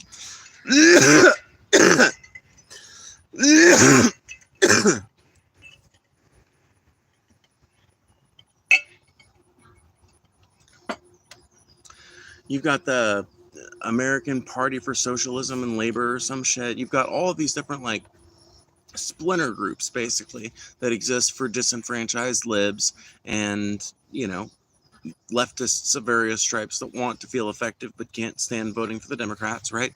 And none of them have been successful. because they don't appeal to both sides. And on the Republican side, you've got the libertarians, right? Who they have always tried to appeal kind of to both sides by being like, oh, we're all about personal freedoms and shit. But now the Libertarian Party of the United States of America is like a right-wing organization with like a bunch of right-wing social positions all of a sudden and shit. So now they're invalid too. Now they don't appeal to both sides. Now they're not about freedom anymore. So um, I think demonstrates the uselessness of third parties if you're talking about just appealing to one side. Because if you're just talking about appealing to one side, you can always appeal to that one side. You can always convince like 20% of Republicans who are going to vote Republican to vote for an independent or for a strong independent or a strong third party, but basically Republican candidate. You can always get a Democrat to do the same exact thing in reverse, where they vote for a strong independent or third party, but basically Democratic politician. That's not hard. That's not hard at all. And not only is it not hard, it's ineffective as fuck. So it's neither difficult nor effective or useful to do a third party movement that only appeals to one side or the other. What you have to do is find a third party movement that appeals to all Americans broadly and that excludes from its platform issues of extreme division amongst working class Americans.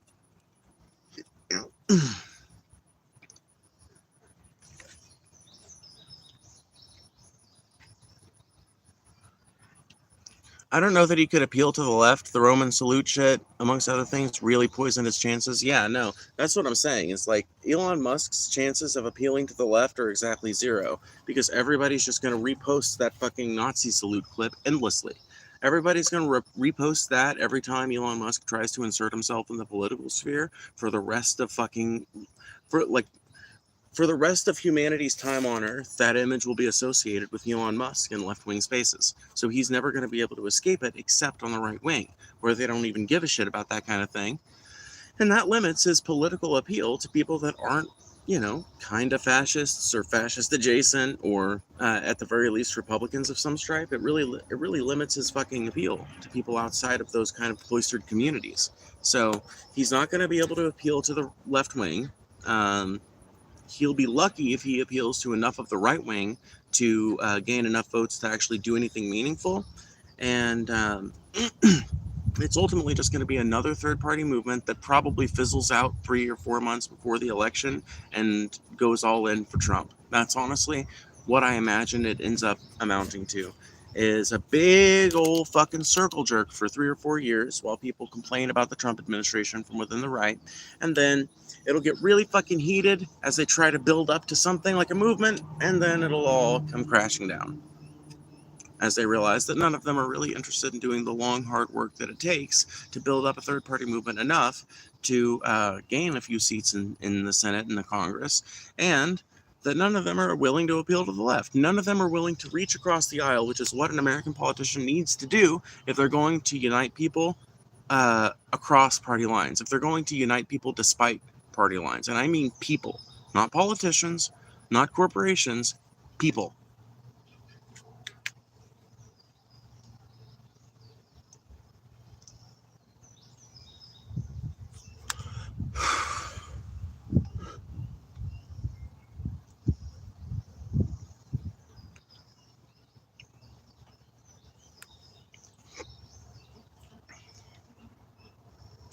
British summertime is just fucking rain.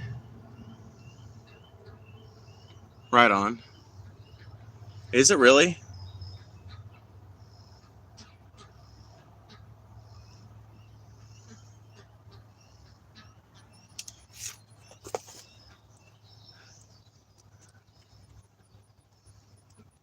Good morning. Could you please stand up? I could, but I'm not gonna.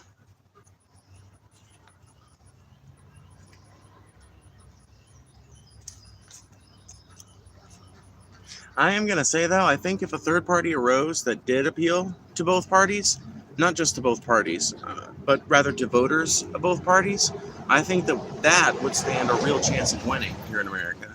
I think the only reason why these third parties keep on losing is because they keep on appealing to one side or the other of the political divide. But ultimately, a lot of these things are people that, actual people, individuals on an individual level, largely agree. Like universal healthcare has been supported by the vast majority of Americans for a really long time. Why is that not part of some third party's platform? I mean, it is. It's a part of some third party's platform, but like the number one that comes to mind is the Green Party, right? And the Greens have problems of their own. There's positions of theirs that conservatives find just utterly repugnant. And a lot of the things that I advocate for a third party to take up, as far as like issues of national import, a lot of them are things that are non-divisive by virtue of their having. It's basically impossible for the rich to politicize them out of working class people caring for them, like universal health care, for example. People pretty much still support that idea despite all the rhetoric against it, despite all the right-wing media that tries to shit talk it, despite all the arguments made. People in general support universal health care because they've seen its effects in countries that have it. They've seen the fucking statistics, and it's just a well-supported idea. They have not been successful at polarizing that out of us. Infrastructure renewal. Everybody believes in infrastructure renewal because everybody drives on our roads and sees how shitty they are. Everybody drives on our roads and acknowledges, like, this is fucked up. We need more roads and bridges in this country.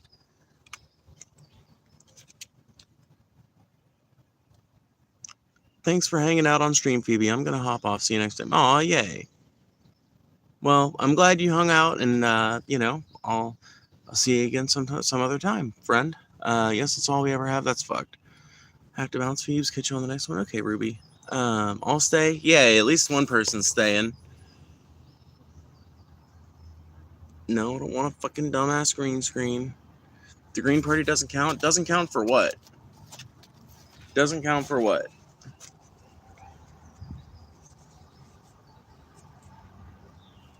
Oh, I didn't think you were. I didn't think you were, California.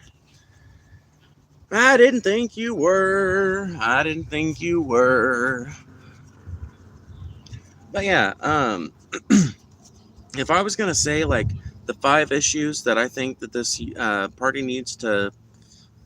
And I've been saying that there are 2 routes we can do this, and maybe one route leads into the other. Either we can all unite, not all of us, but 5 to 10 million people can unite and descend on Washington, D.C. and Wall Street in a peaceful occupation of these areas until our demands are met with these 5 demands, or we can pursue them as the political goals of a third party. Or we can do both, and once some of these demands are met, or once a compromise is made or something, we can use that momentum to build to a third party that will actually challenge seats in Congress and take the presidency and get these things done. And what I think these 5 things should be, I would say universal health care, massive infrastructure renewal and standardization,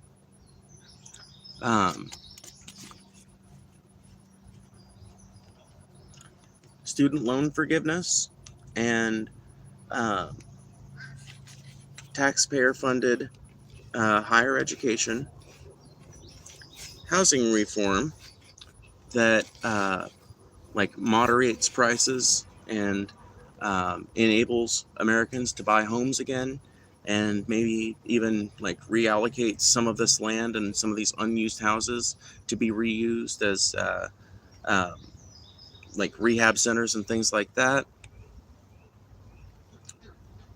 And group housing, shit like that, right? What was the 5th one?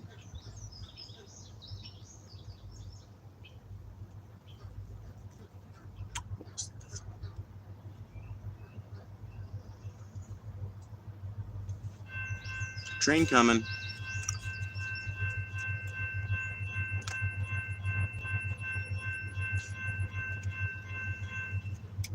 Are you reverse aging? I don't think so.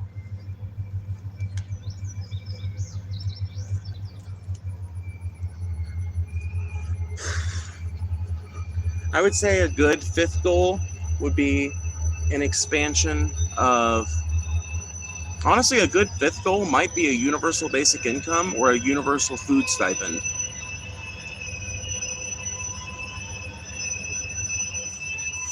But either way, the programs that this third party announces and advocates for, they need to be programs that help people. They need to be programs that help everybody, not just people in general, but everybody. Everybody needs to be able to look at these programs at the end of the year and say, you know what? Here's how my life was improved by these programs. Here's how many things I was able to go and do this year thanks to these programs. Here's how many members of my family I was able to see more because of these programs.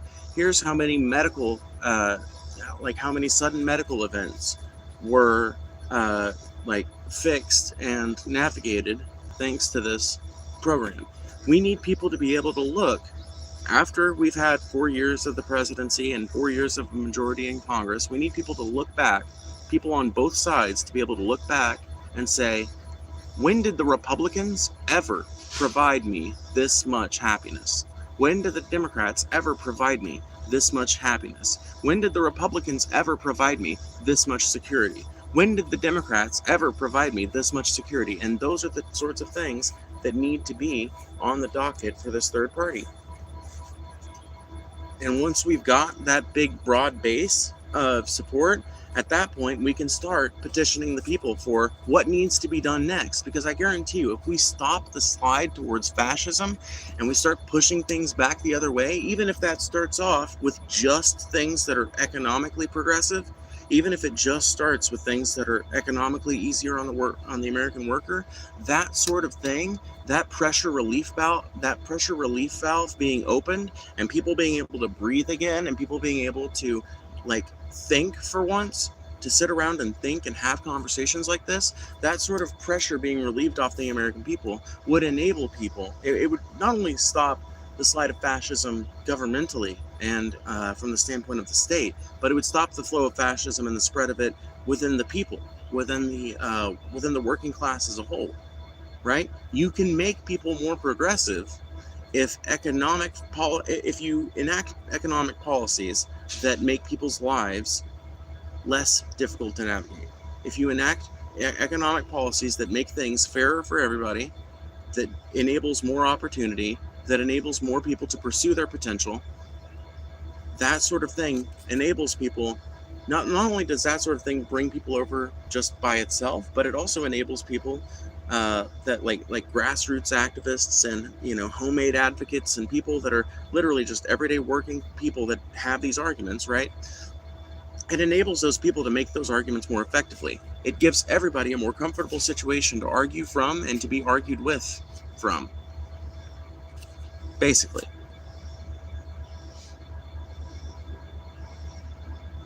I'm literally glowing today. I don't know about that. I'm literally melting today, but glowing, I don't know about that. I'm sitting under a pear tree though, and I am sitting in the midst of the garden, and it is a quite nice day, other than the fact that it's so hot, so maybe I am glowing a little bit.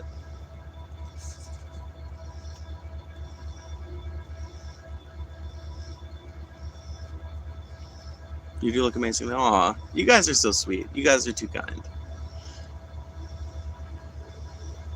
I should have way more likes for a chat this nice.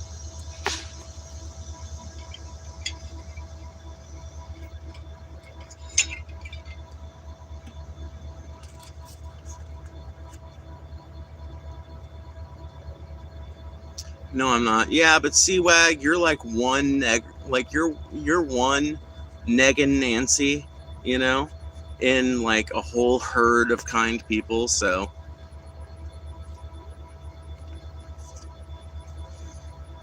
I'm unbothered. You can only like once, we're sorry. No, it's fine. As far as a yard tour, I did one earlier, actually. I did one earlier on the stream. I agree. We need to stop blindly supporting parties without considering what benefits or hurts the citizens. Now report to my bedroom for hair pulling. What a fucking weirdo. Man, I'm sorry. I'm sure you meant that kindly, and it's probably more normalized on other channels, and I'm still a small channel, so it's probably more shocking for me than it would be another content creator. But whenever somebody says something to me like that, I'm always my first impulse is like I said, I know that they probably didn't mean a single bad thing with it, that sort of thing is pretty normalized on the internet, but it's still a little strange for me, I guess.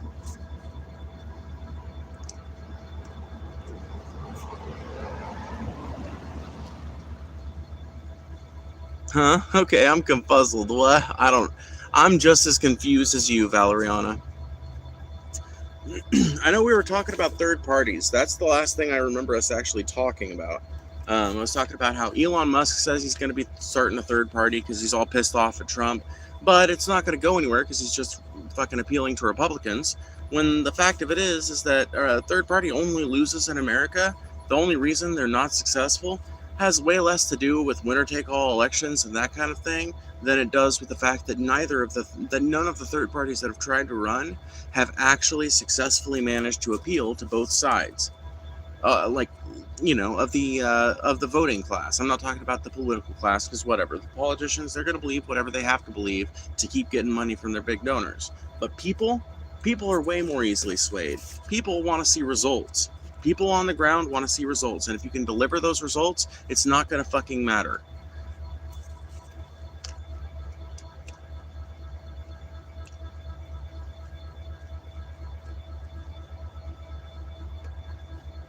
You're not alone. That's a tad weird for me too. Split the vote. I mean, like some people say it's splitting the vote. I say I'm okay with splitting the vote if we're also splitting the vote from Republicans, right? That's the thing. I was reading the article that was actually talking about Elon Musk's plan to build a new third party, and one of the interesting things about it is that the exact same rhetoric gets used on the Republican Party, which tells me that both parties are terrified of losing votes to third parties. If they weren't, then why would they warn against them? If they weren't, then why would they treat it like such a risk factor? If they weren't afraid of losing votes to them. So when people say, oh, third parties just can't get votes, no, not according to the parties that you're saying we should vote for instead. According to them, they are terrified of losing votes to third parties because both of them say, oh, you can't run as a third party because you'll split votes from our party. You can't run as a third party because you'll split votes from the Republicans. You can't run as a third party because you'll split votes from the Democrats. Sounds to me like there's a bunch of votes to get split from both of these parties. And if you can appeal to people on both sides with economic concerns, things that improve everyone's lives, things that the bourgeoisie have not managed to successfully talk the American people out of, if you can come to both sides of this argument with that, I bet we could even convince a bunch of people who are eligible to vote but have been fucking disenfranchised by it because they constantly see their vote being reduced to nothing by the politicians that they vote in. They constantly see the politicians do whatever they want, they don't actually care about their vote because they're bought and paid for. And if they saw a third party that was entirely funded by grassroots donations and individual donations totaling not more than $5,000 from any one contributor in any one calendar year, those people would join that movement.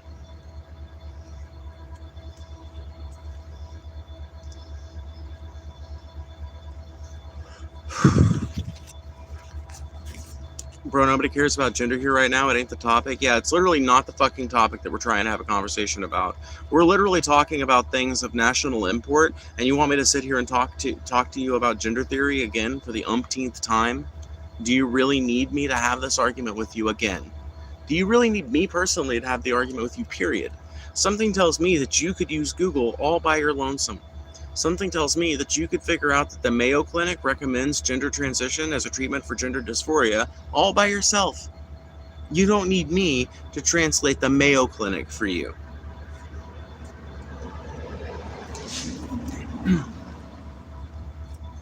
Me personally, I can deal with the whole pride thing. I just can't do the pronouns. That's the only thing I have a hard time with. And whenever I get it wrong, they always be rude to me. Like, what did I do? Well, I mean, like, you can do it. I mean, like you can. It's super easy for you to refer to me with she, her, hers, you know. But like the difference between me and like another person is the fact that I don't, you know, like I don't get rude about that sort of thing unless somebody's like actively doing it to be a douchebag. Then I might get rude at that person, but I'm not getting rude at them because they're misgendering, and I see almost never the only thing that they're doing, you know. For me, whenever I see somebody calling, like you can literally like back up through the stream and you can see places where somebody is being overall friendly, but they call me a dude or say he or whatever, and I'll be like, it's she, not he, and I'll go right on fucking literally continue right through my sentence, you know? I don't even miss a beat. I'm not rude about it. I don't call them any names. I'm just like, well, I'm not a dude, but yeah, I get what you're saying, you know?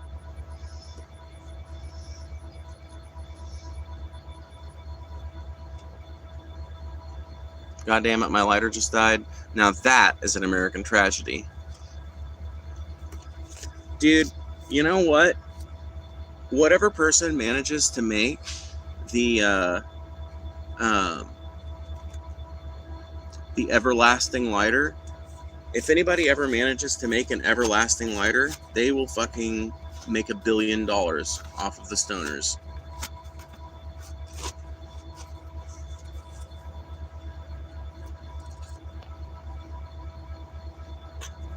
Do you like Canada?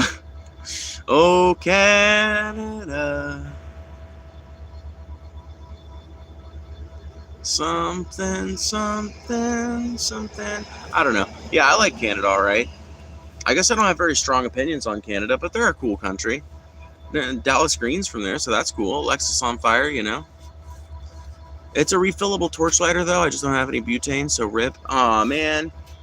Valeriana, that's so sad. If you were, dude, if we lived in the same neighborhood or something, you could literally come borrow some butane from me, because I have that 11 times butane, that 11x shit. Dude, I have found, by the way, that you need to make sure you get quality butane whenever you get butane refill, because if you don't have quality butane, dude, you just end up with bullshit. I've had so many lighters I thought died, and then I went over to somebody's house with it and tried to use it, and it died like it always did. And then they were like, well, let me refill it with my gas, see if it works. They refill it with their fucking gas, it worked.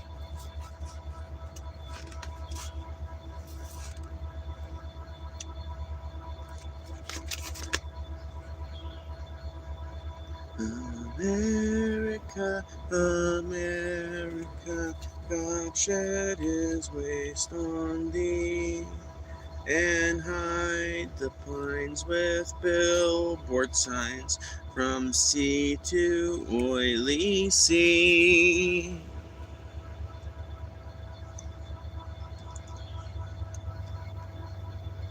So the lighter isn't broken. I gotta buy more expensive butane. Pretty much, yeah. If you've got a torch lighter that isn't working and you just can't figure out why, and it seemed like it literally worked fine right up until it ran out of fuel, and then you refilled it with some cheap butane and it's not working still, I guarantee you that's the problem.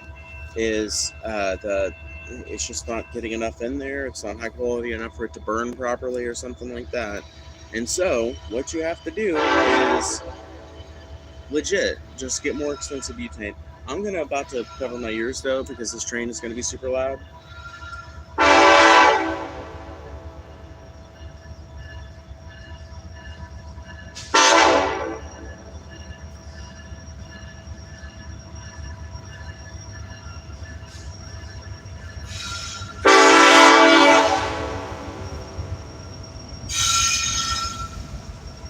Oh man. Stupid gas station butane. Yeah, no, literally. It's literally a case of you've gotten shitty cheap butane from a gas station or a pot shop or something like that, and the lighter doesn't want to work because it needs a certain fucking quality in it for it to be able to burn right. It's just a bunch of bullshit. Wish I lived by a train? No, you don't. No, you don't. Trust me. No, you do not. No, living by a train is a fucking scam, bro. Literally, that fucking thing is super fucking loud, and it's just super fucking loud. I don't know why I said and, but yeah, it's really loud, and it can be really annoying. Like, just now.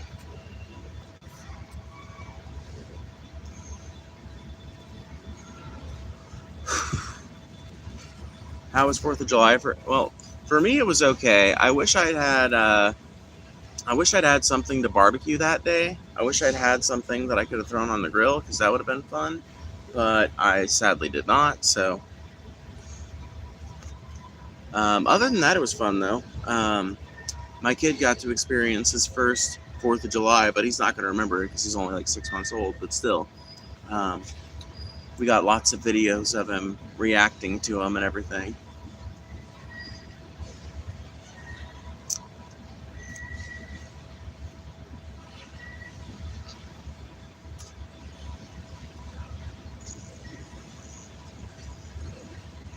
I'm autistic about trains. Dude, I was too when I was a kid, and to some degree, I'm still fascinated by them, and I'm a little autistic about them. I still think they're fascinating pieces of machinery, and I still think that they are possibly the best example of efficiency made machinery, you know? But I'm not as obsessed with them as I used to be, and like, I don't know. I've got some opinions about trains that are creature comfort related. Like, I genuinely think that when a railroad needs to go near residential areas, I think that there should be basically so that they don't have to blow the horn as many times. I think that there should be new railroad gates designed for anywhere that's near residences or anything like that. New railroad gates that literally prevent, like, just railroad gates and walls that run fucking whoop, whoop, right? Basically, make it so that a car literally cannot cross over into the fucking thing. I mean, it's still gonna be a nightmare if a fucking semi or something fucking gets stuck on the tracks. Like, but that's a nightmare every time anyway. Like, there's no getting out of that being a nightmare, you know. Um, as far as like just blocking cars from getting onto it, though, I think that would be a really great idea, so that in places like where I live, a train doesn't have to blow its horn so many times, so that it can like blow. Even if it only had to blow three times, that would be way better than the current situation where it'll blow for fucking 15 seconds, you know?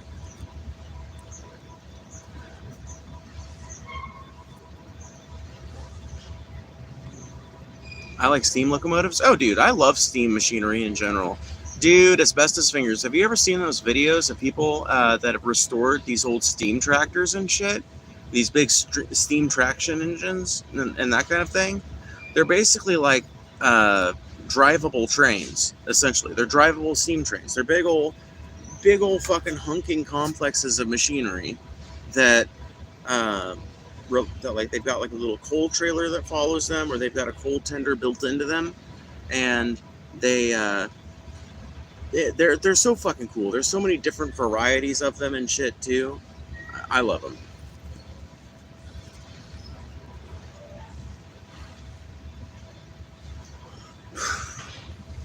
Yeah, the old case tractors, exactly.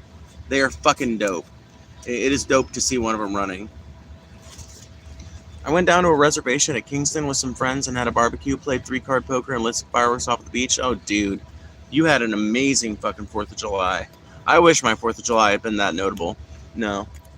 Like I said, I really did not do much for 4th of July, sadly. You know, I wish it would decide if it's gonna rain or not, because it kind of looks like it's gonna a little bit. Not gonna lie, there's like some dark clouds somewhere in the sky, and I keep feeling this like slightly cool breeze, right? And a slightly cool breeze usually comes off of air being cooled by evaporation, which implies there's some rain. Because the wind I keep feeling that's got this like nice cool feeling to it is coming from the east. It's coming from the east, which implies there's rain over there. What do you think of the new bill that Trump passed? Oh, the Build Back. Oh, no, never mind. It's not called. That's the fucking Joe Biden one. The Big Beautiful Bill. By the way, why are both of these guys obsessed with the alliteration of the letter B? Anyway, what do I think of the Big Beautiful Bill? I think it's a bunch of big, beautiful bullshit. Um, it's projected to cut about 11.8 million people off of Medicaid at the very least. It's projected it could cut up to. It's projected that it could cut as many as 16 million people off of Medicaid, which I think is like an undeniable tragedy. There are, like I said, millions of Americans who rely on Medicare, Medicaid, and related government-funded, like socialized healthcare systems, basically. What limited systems like that exist in America, people depend on those to keep themselves out of fucking medical debt. But that's not what the Republicans want, right? That's not, like, frankly, that's not what capitalists want in general. It's not like the Democrats are gonna, like, come back and be, like, mega heroes on this issue, you know? But, this other train is about to move, I can tell.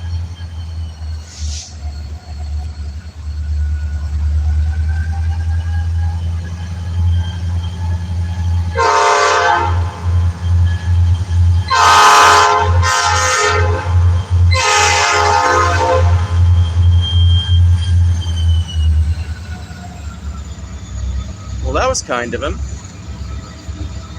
I think that fella saw that there was somebody with sensitive ears sitting here and saw that there was nobody coming up to the crossing and decided to do some more brief honking than he would normally do.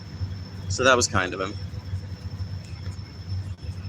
That's the great thing about conductors and engineers that go through your area a lot, is that they get used to where all the houses are and shit.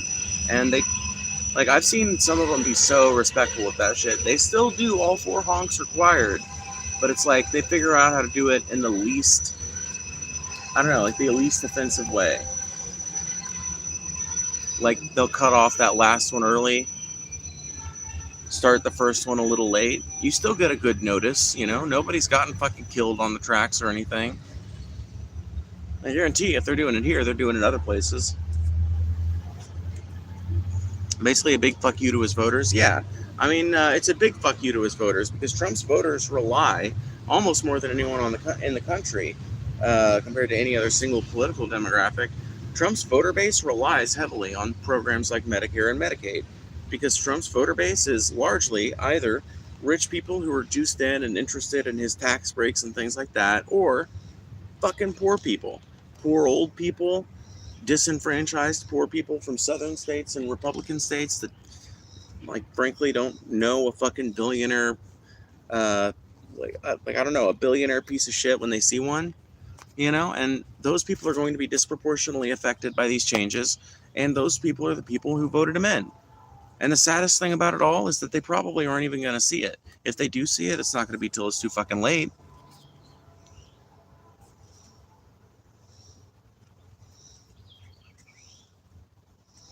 I've never gotten war medication. What?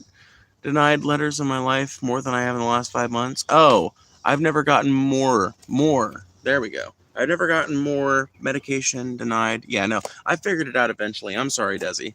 By the way, thank you for your Cash App donation the other day. That was really kind of you. I didn't see it until after the stream, but that was really fucking sweet of you.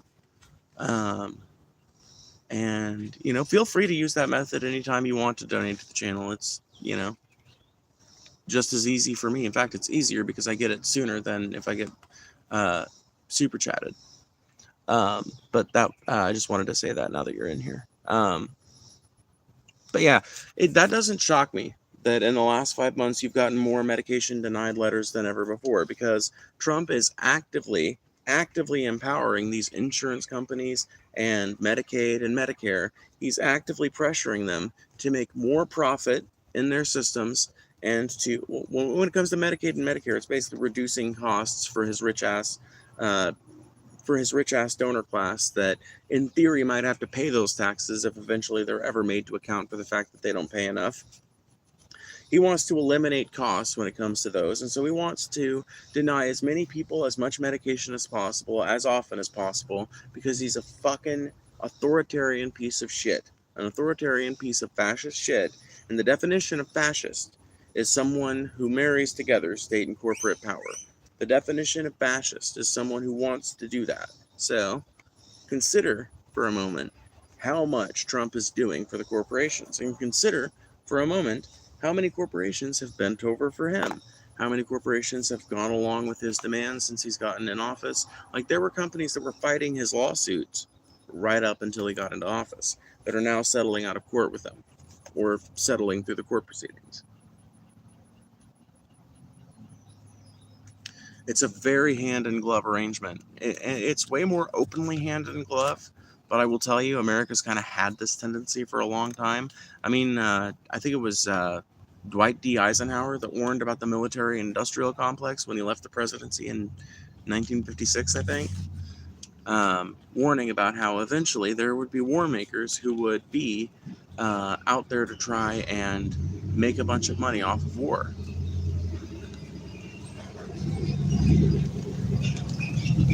Who would be actively trying to influence policy in that direction.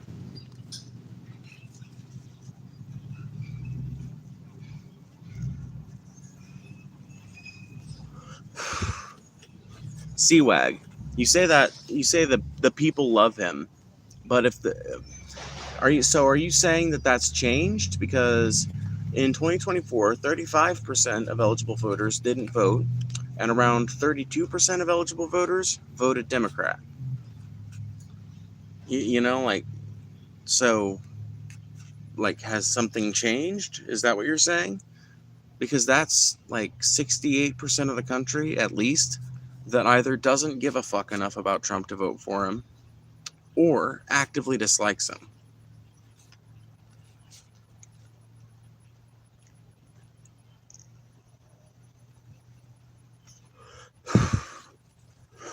Meanwhile, those who need the meds are getting more sick while on standby at blows. Yeah, it 100% does. I mean, like, and it sucks too, right? Because, you know, one of the things I've thought about since that Alchemist Oil versus Paul discussion is the fact that, that under Democrats, people don't tend to lose as much care, but it just sucks because it's not like care is expanded usually. I mean, sometimes it is. We did find statistics that indicate that that Medi-Cal, at the very least, was able to take on more patients thanks to the ACA. But it's so fucking little compared to what we actually need. And I feel like, you know, looking back on that conversation and thinking about it more, I really do feel pretty fucking affirmed in me and Paul and Conry Wilding's point that passing the ACA effectively just rooted in private healthcare. It basically, it took a system who the inefficiencies of it had been laid bare years ago. Everybody has known and had known for years that private healthcare was the worst way to do things, that America was actively losing out in the healthcare game ever since every other country started to go for a universal healthcare system. America's outcomes started to be worse and worse and worse. And so we had figured that out, but then the ACA comes around and figures out a way to get everybody to basically get everybody stuck on private healthcare, and to, like, they figured out a way to entrench it forever. Figured out a way to never have it be effectively challenged by either party for the next 20 years because it's got this like government mandate built into it now.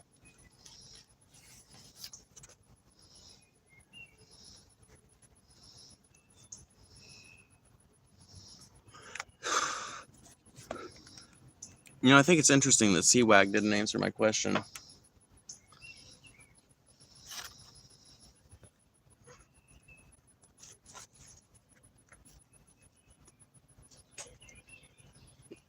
Like, it's just statistics. Like, most of the country is not a fan of Trump unless you're saying something's changed. And I can't imagine anything's changed with the amount of protests that have been happening about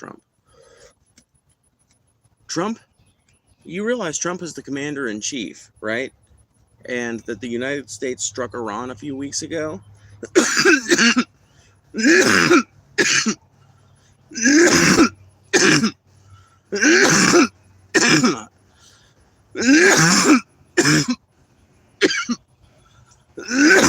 I take it you don't remember how divisive that was.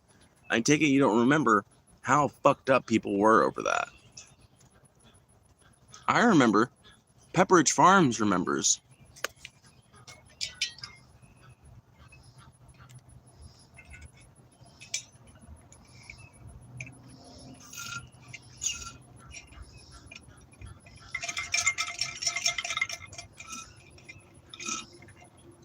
Can I just say something? Good coffee is so good. Good coffee is so fucking good. Well, we did not make anything close to the donation goal today, but sometimes that's just the way it is, you know? That's just the way it is. Some things will never change. That's just the way it is. All right. I see no changes. Wake up in the morning and I ask myself, is life worth living? Should I blast myself? Tired of being poor and even worse than black. My stomach hurts, so I'm looking for a purse to snatch.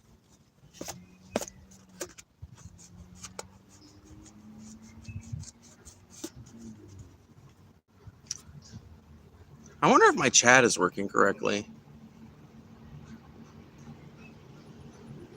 Yeah, I guess so. Weird. I'm going to make sure I actually answered all my super chats real quick. You know what also might help? Actually, I'm going to turn off subscribers mode. That way anybody can participate, so we get a little more chat participation. That'll help. And let's go through super chats. Fan funding. There we go. Okay. Some juicy algorithm food and $2. Thank you, Conroca, for the $2. Feel like you have no life outside of being trans. May you find peace and faith on your journey. You misunderstood. Have a nice day. Yeah, I might have misunderstood that person. Maybe they were saying that other people feel like that.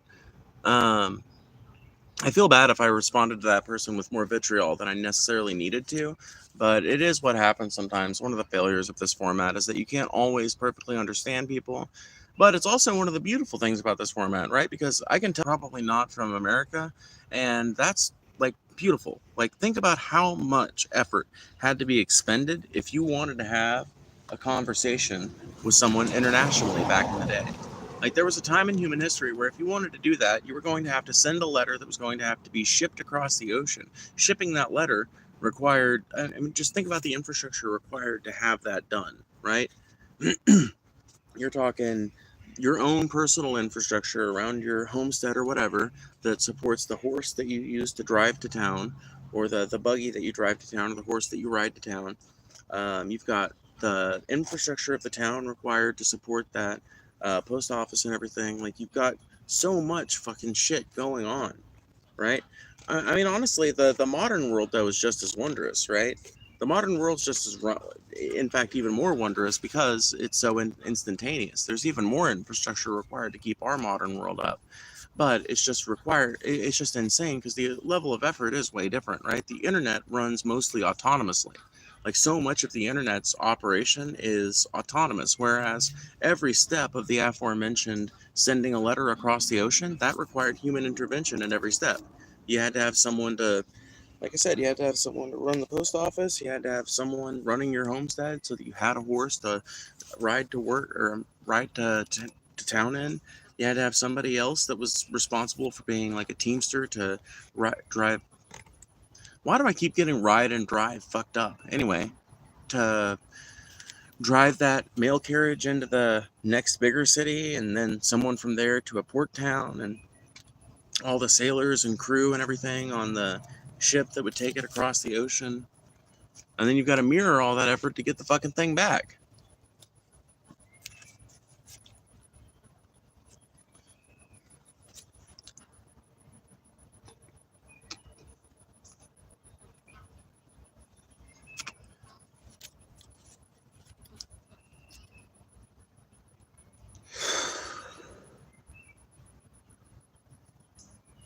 Anyway, chat has died, and I think the stream is basically petered out. So, I'm going to go ahead and get off of here.